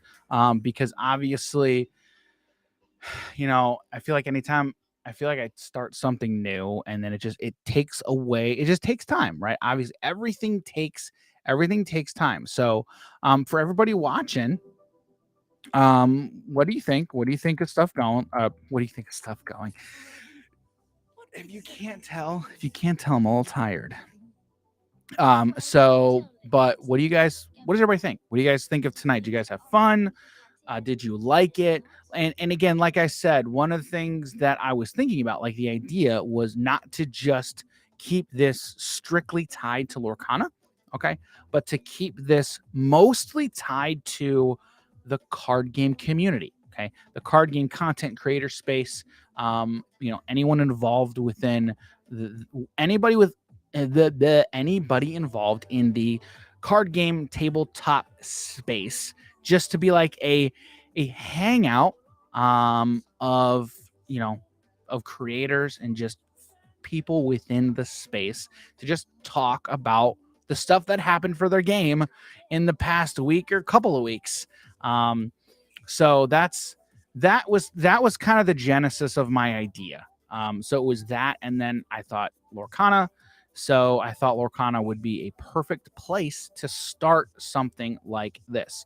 And so, so we started, and yeah, what did I hear?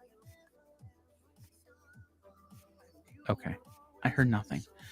Steggy, it was fun hearing different people give their ideas and opinions. And you know what, Steggy, like that's it. Like, that's the thing that one of the things that I have found in doing the podcast, when we have interviews, is we are getting the opportunity to hear more ideas and get more thoughts and opinions. And Jimbo is back. There he is. I'm cracking this. You're with cracking or it? without you. Let's see it. What we need to do, Jim, we need to get you like an overhead cam. Oh, dude. Oh yeah, the smell. It's the smell. Dude, it's been so long since I've opened our Devastation packs. Yeah. I mean, Well, because you guys won't really be able to see this. Because that was in that was when you first started, right? Yeah, this was about a year after I started. Yeah. Yeah. Okay, what do we got? Let's see here. Okay. One. Nothing good so far. But I'm just like trying to count how many comments we have. Yeah, so and I'm trying to see if I can tell from the crappy quality of the camera. Yeah, it's great. Here we go. Okay. Yep. Oh, we got a Manolith. That's got a good Manolith. Yep. Oh, this card bad. Uh-huh. I honestly have no clue, but that crashed through? Yeah. Jace defeat. All right, cool. Okay. River. I'm gonna rip that card. Okay. All right, here it is. Here it is. What is? I can't tell. What is it? Dear, this guy. I don't know okay. Yeah. Nope. Don't even know. It's not gonna focus. No, it's not. Vigilance 5-drop. Yeah, that's not good. Oh, garbage. Literal hot garbage. Literal garbage. Okay. Literal garbage. All right. Yeah, literal hot garbage, Horizons. ladies and gentlemen. Okay, this one will be good. This one will be good. Yeah, Let's it see if I can literally tell. can't be bad. Yeah, It's impossible. you're not wrong. Who came out of this set? I forget.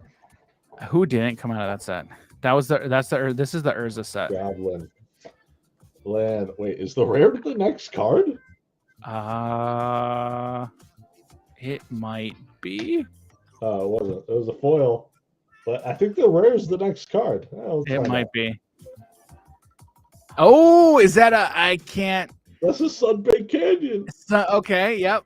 Sunbaked Canyon. Sick. Is that Baleful Strix?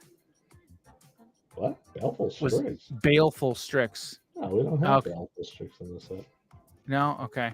All right. And like nothing else great. Oh, we got a Sunbaked Canyon. That's got a Sunbaked Canyon, okay.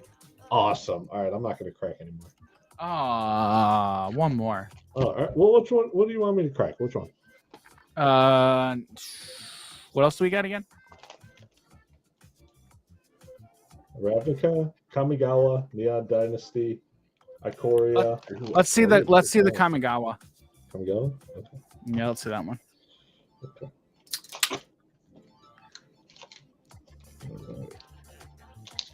Here we go. Here we go. I don't know if I've opened this set. No? I don't know. I've opened it on Arena. Dude, this thing is gorgeous. Look at this.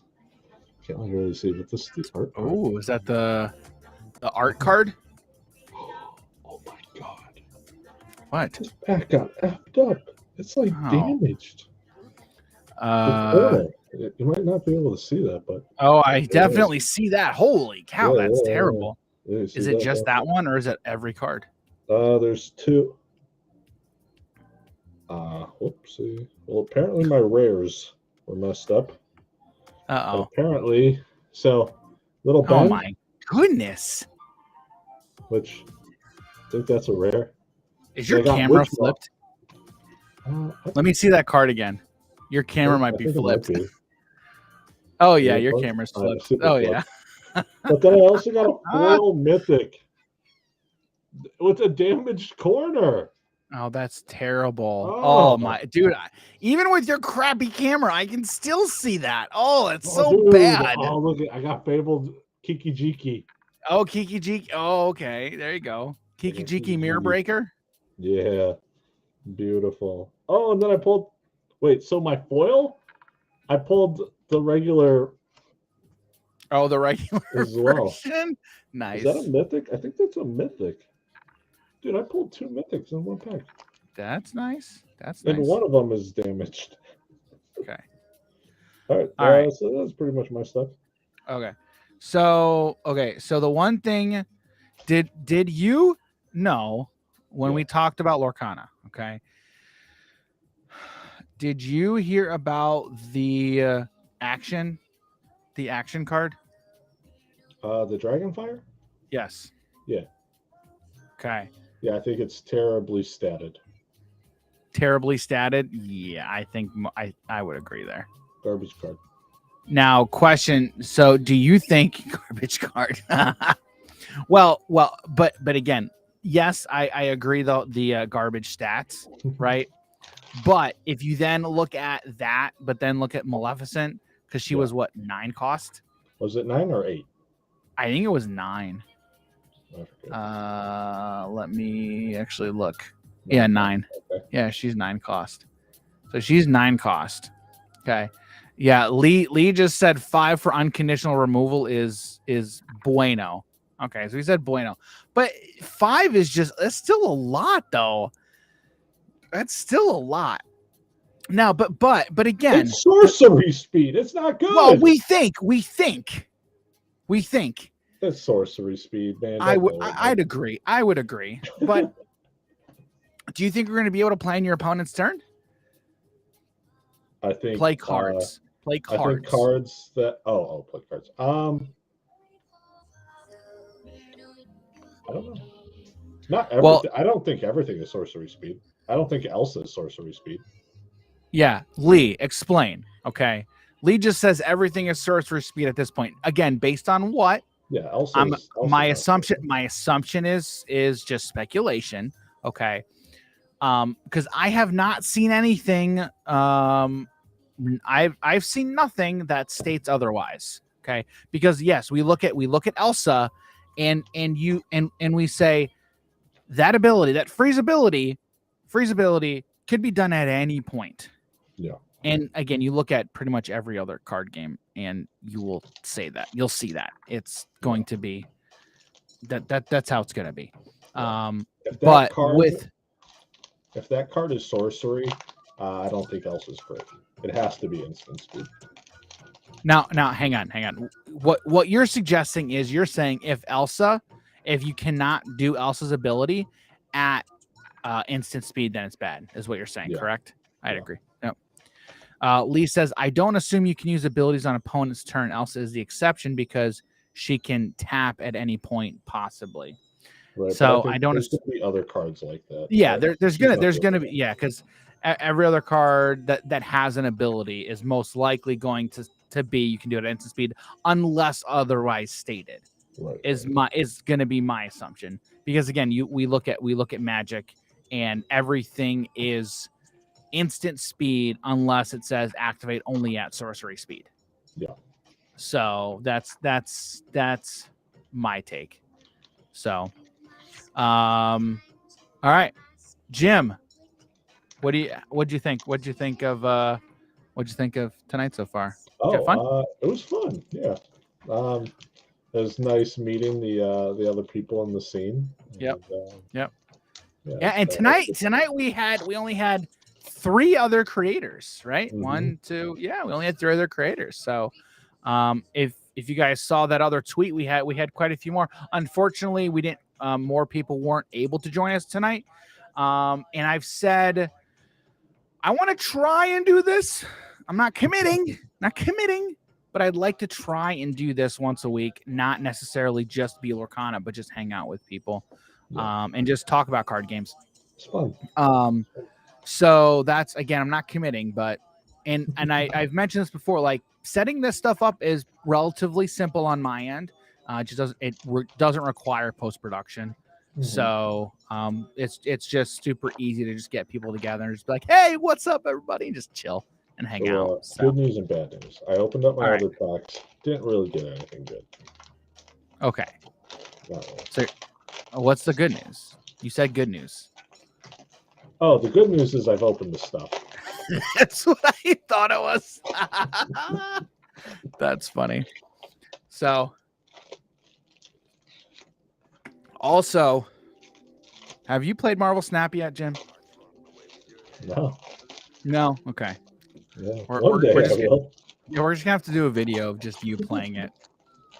We'll record that video of you playing it for the first time. So, I'm excited to. I know many people have been talking about it. Yeah. Okay.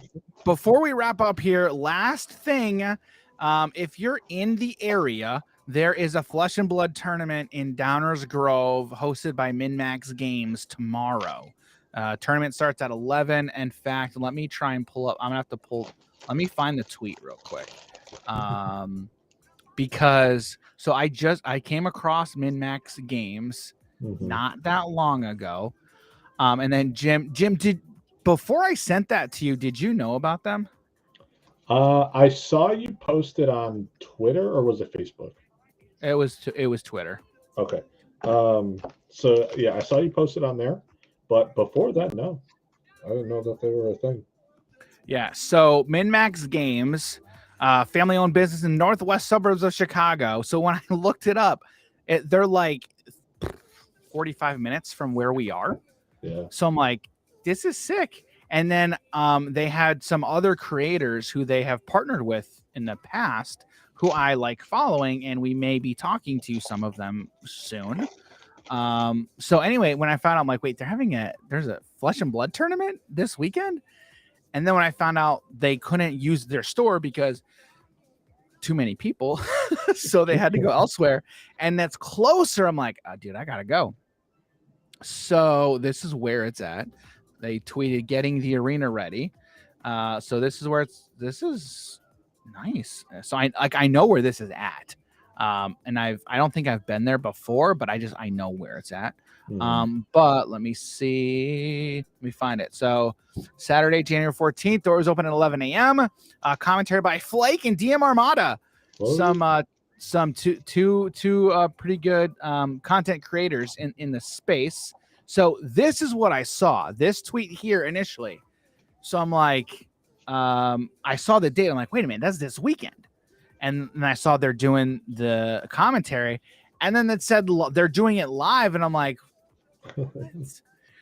okay, I need to stop by. So I'm gonna try and stop by. So if anyone in the hobbies and happiness community is in town, you should swing by, check out minmaxgames.com for details of the location and where you can check it out. I'd So actually be able to check that out tomorrow. yeah, I'm definitely gonna stop by. I don't know for how long, but Is I am. Is it tomorrow? Yeah, it's tomorrow. What's Yeah, today? today's the 13th. Today's Friday the It's 13th. Friday? Holy cow. Yeah. So I'm gonna hopefully actually talk to Flake and DM Armada. I would like to meet the folks at MinMax Games. There's a lot of stuff going on in my head, man. Mhm. We've talked, we've talked. So hopefully everybody else is excited as I is excited as I am. So all right. That's all we got for tonight, ladies and gentlemen.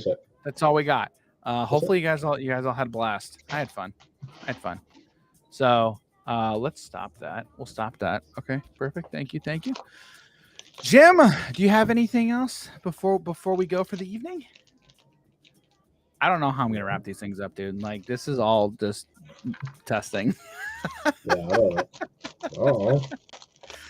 So I know exactly. So well, that's all we got, ladies and gentlemen. Thank you for hanging out. We've been live for 2 hours and 17 minutes. So thank you everybody for hanging out. Tonight was a lot of fun. I had fun. I'm excited for what 2023 is going to bring to hobbies and happiness. Jim, I talked about a little bit our rebranding. I'm so super stoked for that. I can't wait to get merch.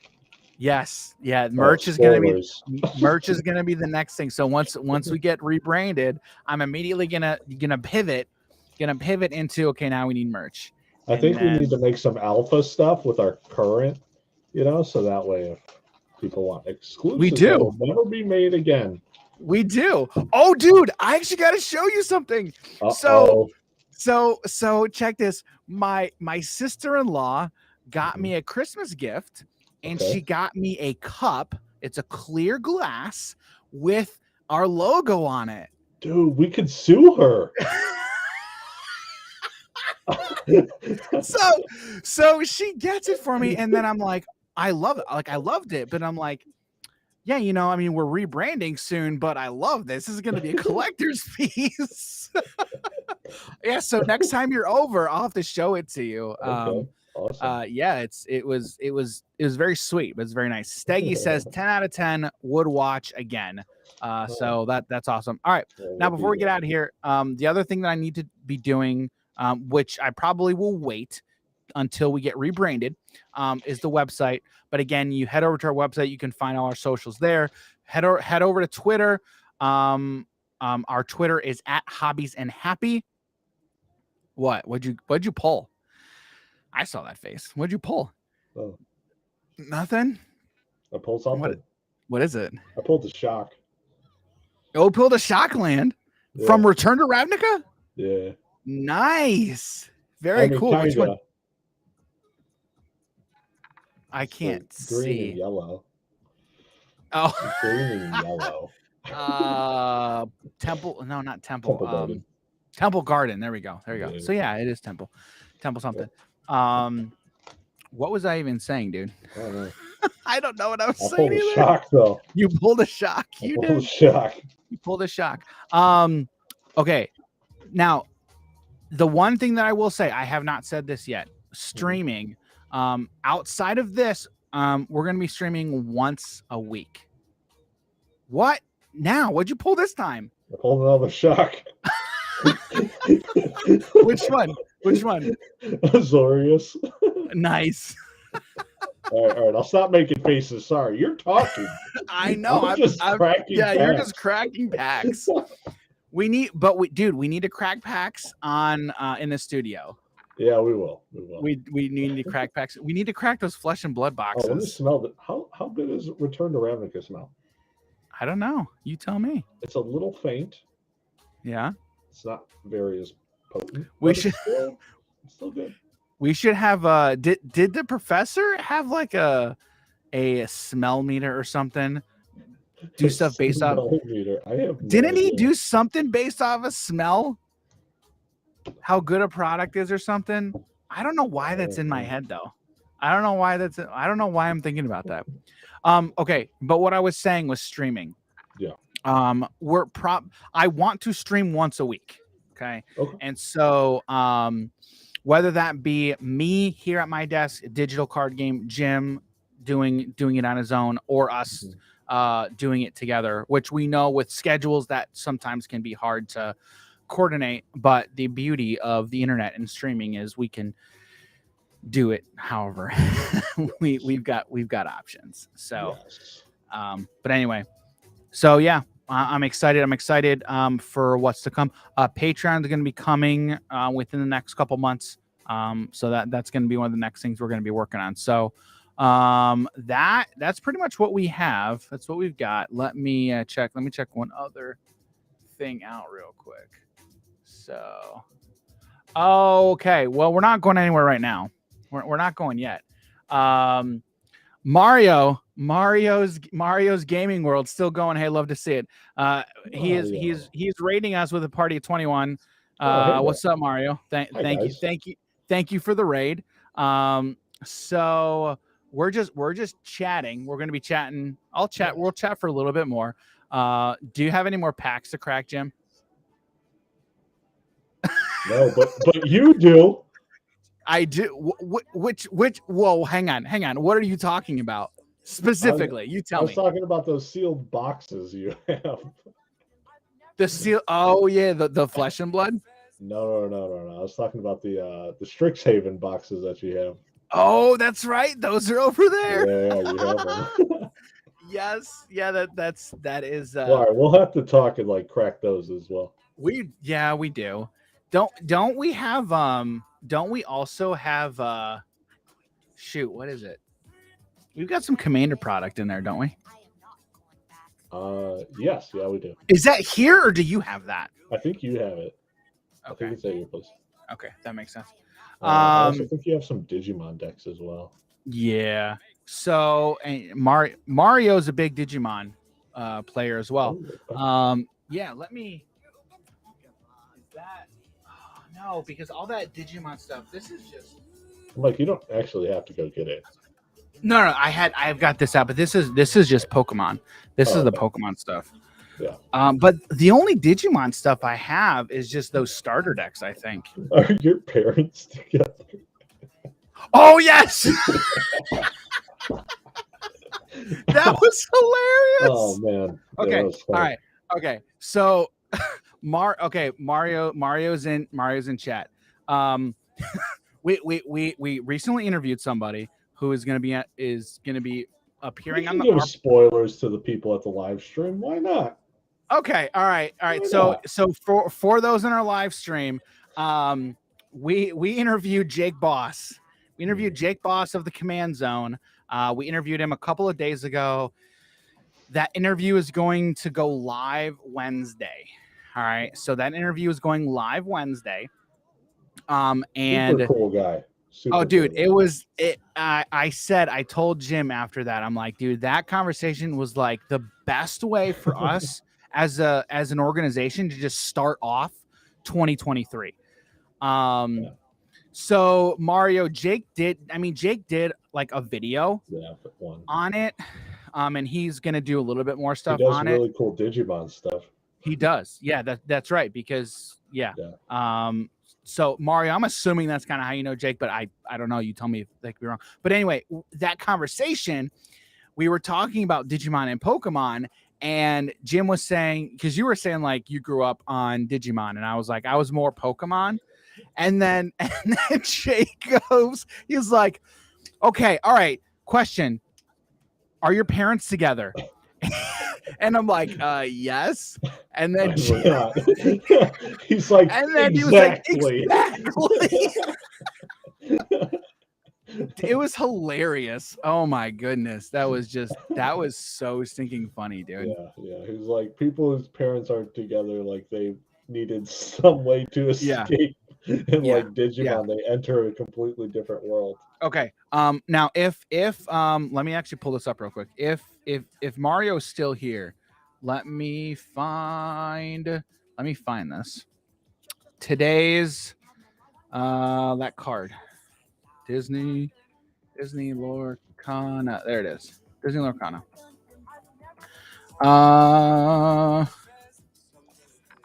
Disney. There it is. Okay. Perfect. Let's do this. Share screen. Boom. Share. Okay. Mario, go. What'd you think? What's your opinion on Jumba Jukiba? A vanilla, here it is. A vanilla 4-5. That's pretty much what it is. We don't know about these pips. Again, Jim, what do you normally say? We know what? What do we know about Lorcana? We know literally nothing about this game. We know literally nothing about the game. We know literally nothing about the game, but we're going to talk about it like we know stuff about it. Yeah. So, Jumba, you said understated as a joke, but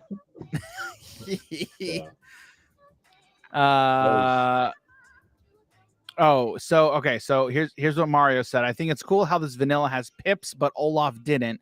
Plus inventor subclass is neat. Yeah, that's Knive made that point as well about the inventor. At least I think he did. Now again, we don't know about the pips with Jumba. We're assuming we do, and I think 2 is accurate. Because if we look, pause right there. Can you see that, Jim? I don't know if you can see that. I can't really see it. So I don't even know if I can. The thing that I don't like here, we're gonna zoom in like a lot here. Okay, you see that? Oh yeah, I see it. I was gonna say just do like a quick little screenshot. Oh yeah, I could do that.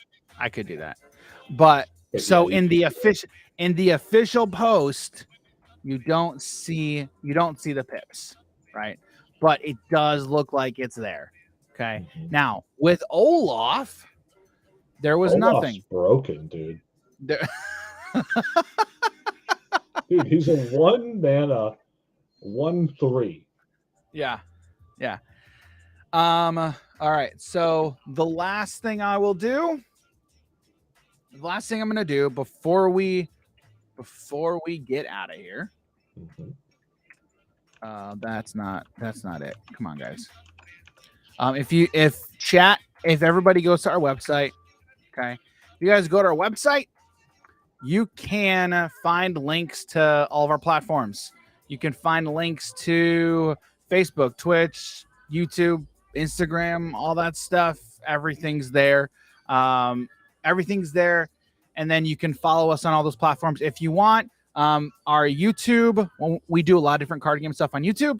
I was saying, Jim, before you got here, we haven't streamed anything since August. It's the last time we streamed. Was that? That was right. It was right around the time you got your job. You started the new job. Yeah. Because that just threw a complete, for all intents and purposes, threw a complete wrench in everything. Yeah. Like, and not in a bad way. It's just life. It's what happens. So, we're taking the opportunity with 2023 to get stuff started. So, I'm looking at our website and just remembering when we had that shoot, and then just how everything started. It's been freaking crazy, dude. So yeah, if you go to our website, you can find links to everything there, including our podcast, which I believe that links to. Okay, so that links to the podcast directly. So don't forget If you're on YouTube, don't forget to like the stream. If you're on Twitch, if you want to follow us, we're gonna try and stream once a week. And one of the things that we're gonna be doing is we want to be doing a show like this once a week where we get together with other people in the creator space around in the card gaming world.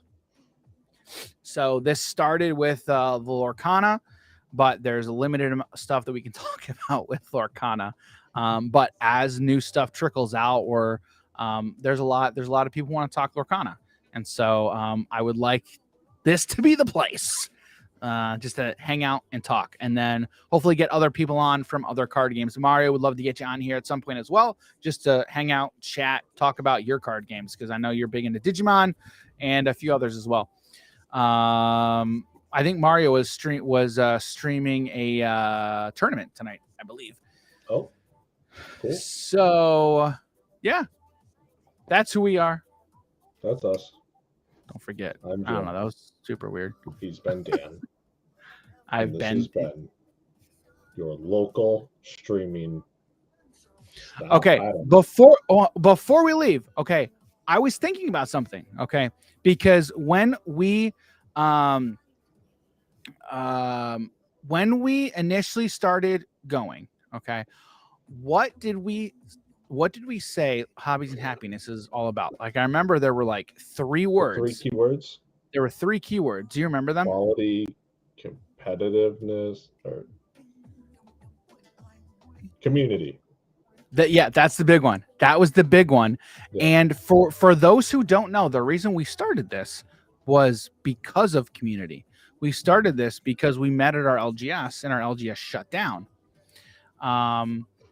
So Mario doesn't know the story. Jim, go ahead. Oh, the story as to how we got this name. The name, yeah. So, I was with my now ex-girlfriend at the time. We were at Walmart with my dad, my sister. I don't remember if my brother were there, but we were going down the aisle, and my dad was like, "Hey, when are you guys going to?" Pretty much bringing up grandkids, right? And I love that. And my ex, she says, "No, we prefer to have hobbies and happiness." And as soon as she said it, I'm like, that is the name. But this was also before like Dan was involved with this. Yeah. So like if you go back at our YouTube, you'll see like really old videos of a lot of MMO content for PC gaming. And that was the plan. It was just like me making MMO content. And it pretty much then evolved into this. We kept the name because, well, hobbies and happiness. It's like, that's kind of like, what it is we're looking to do for people. And one thing that, we've talked with our designer in our branding, it's like one of the things that he has brought up a lot in the project. He's like, when you say hobbies and happiness, like it can be literally anything. Like it's so vague and so nebulous, but it's true, right? And the way I start the podcast, right, is we talk about the hobby that makes us happy, tabletop gaming, right? But that very easily could be something completely different, right? Like sewing or something. Like it very, very well could be any other hobby. Any other hobby. Yeah, exactly. So, so that's the story. And then Mario says, fun fact, I also started my card shop when our local card shop, I assume, shut down or something similar. Says kind of similar stuff. So it's really it's always interesting hearing origin stories, right? Anyway, I don't even know what I was saying before that because you just saw hobbies and happiness. So we were talking about the 3 things about our that's right. Community. Okay. When we initially met, we were kind of coming up with a business plan, right? And like why do we exist? Right. And so I was actually thinking about that today, and this show, or whatever you want to call it, right? yes, we're all about the community, right? And in the internet of 2023, you see a lot of internet personalities who everybody's talks about community, their own community, which, you know, it is a thing. Like everyone has their own community, right? And for the most part, a lot of the times you'll see for the most part, a lot of people are very genuine when they talk about their community, right? And it is obviously the term of the people who watch your content, right? You want to care about them and give them quality stuff to watch, okay, consume, right? But, you know, when we were talking about that meeting, okay, and then thinking about this, and I'm like, the card game community as a whole there's a lot of different other sub communities. Like Mario's here who does Digimon. You've got people who do Lorcana. You've got a lot of people who do Magic, Digimon, Yu-Gi-Oh. There's all the card games. Do they have much interaction? Some do. I mean, you look at the professor, right? He's been on with a lot of different people. Okay. I mean, recently I see him on a lot of Team APS videos, right? Magic players playing Yu-Gi-Oh, Yu-Gi-Oh players playing Magic. APS guys are so good. I like them. Yeah, they are. I've been watching them for years before like he even brought them up. Yeah. But I was thinking, I'm like, you know, we are all part of the card game tabletop community, right? Yeah. You know, love to be able to just bring everybody together and just, you know, hang out and just gush over card games. Remember when we had Keegan on our podcast about a year ago, you know, when we talked to him, he's like, I just love just gushing over card games. Like that's what we do. So, but what were you gonna say? I was gonna say I've made like jokes before about like the card games of like, you know how you were saying there's not a whole lot of interaction between Yu-Gi-Oh players, Magic players, blah blah blah. Yeah. I've joked and brought up like, oh, Yu-Gi-Oh players hate Magic players players hate Yu-Gi-Oh players, and Pokemon players just try to get along with everyone, but then like they just think they're a joke. So so true. It's like, guys, I'm a part of the big three. It's like, all right, settle down, kid. No one even knows how to play your game, okay? Wait. Who is just here? Was it Knive who was like, yeah, I got the cards, but I don't even know how to play the game or something like that? No, that was the Illuminati. Oh yeah, Liam and Aaron. There we go. Yeah. Okay. The Illuminati. Yeah. Yeah. Oh, dude, that's hilarious. Yeah. I'm part of the big three too. Shirt idea.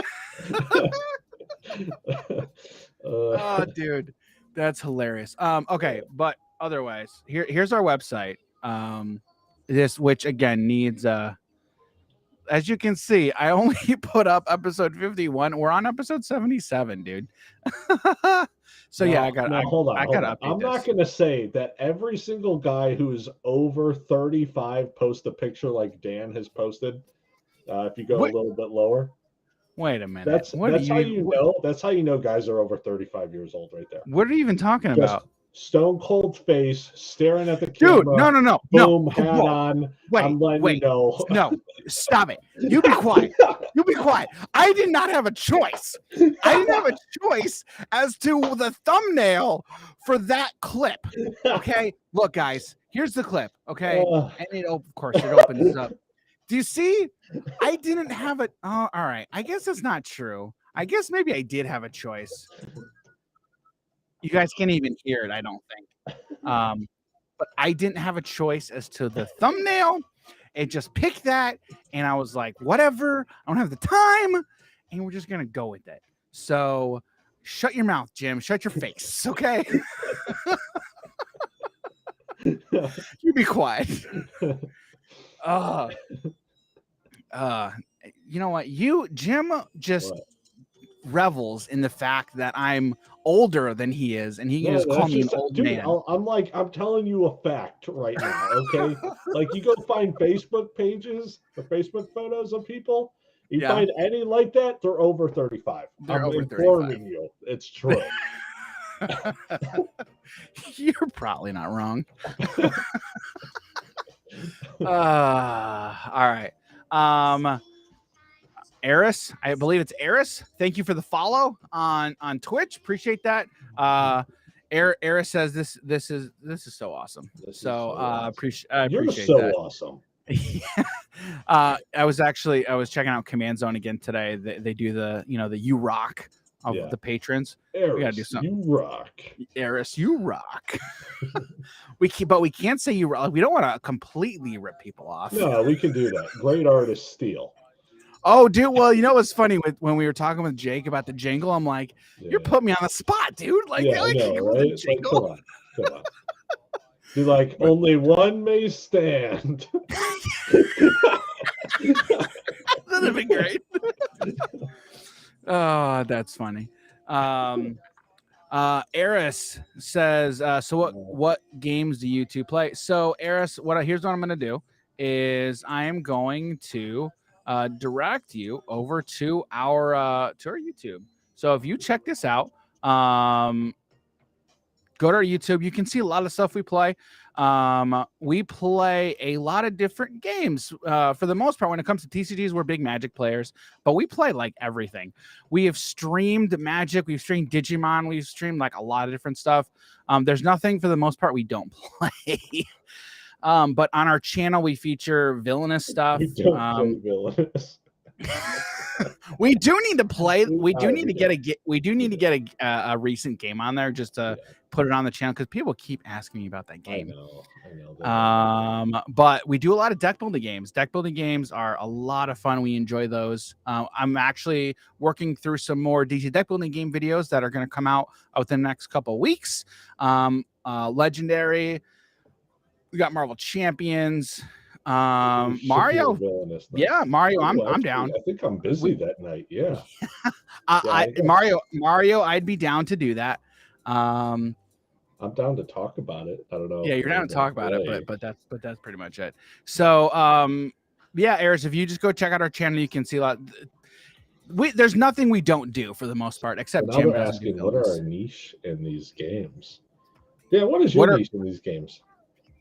Okay, like what specifically? Like I don't know. What do I like to do? Oh, I play green. The Dan niche is being a noob. That's Dan's niche. He's not wrong. He's not wrong. Here's a YouTube short. Anyone who plays green in Magic, you're a noob.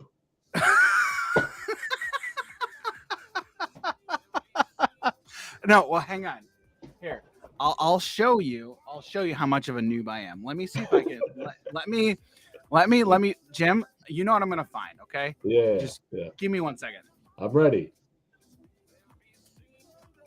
But green devotion. Oh yeah, I play green. It's so difficult. I play creatures. I get mana. I play bigger creatures. I play big stuff. I swing. I don't have to think. I just put stuff there and hope. Oh, hey, welcome back. Dude, I heard what you were saying.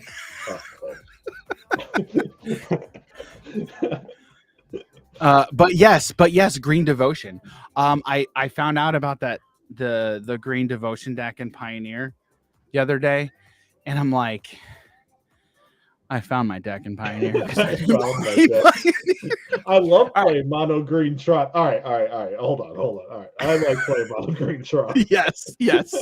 Okay. All right. So here's one of my favorite commander decks. Okay, and I guess I should. Okay, I'm going to show you this one, and then I will show you the next one, and then when you see the next one, you'd be like, well, obviously, he's a green player. Let's see if it focuses. First, hold on a second. Okay, just because you bring out the exception to the rule here doesn't mean anything. This isn't what do you mean? What do you mean exception? This has interaction. Okay, I like it. This. It does. Yeah, but you found out about this through me. Yeah. Correct. Yeah, so pretty much. Yes, exception to the rule, but it's still mono green. Yeah, no. Now, still mono green. Here's the one. This one will be like, okay, yeah, he's a stinking green player. He's a stinking green player. That coma. That was a lot of fun. That coma. Oh, this is so much fun. Like, I'm But- not really one for green or Simic decks, but like the ones Dan has, I'm like, I'm so down to play.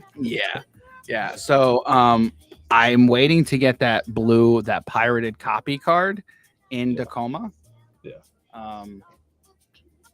But dude, Gargos is so much fun, dude. Yeah, that was cool. That card, oh, it's so much fun. That you just manipulate the stack like crazy. Mhm. It's so dumb. Yeah. So, okay. All right, now we're gonna get out of here. All right, we're gonna get out of here for the last hour.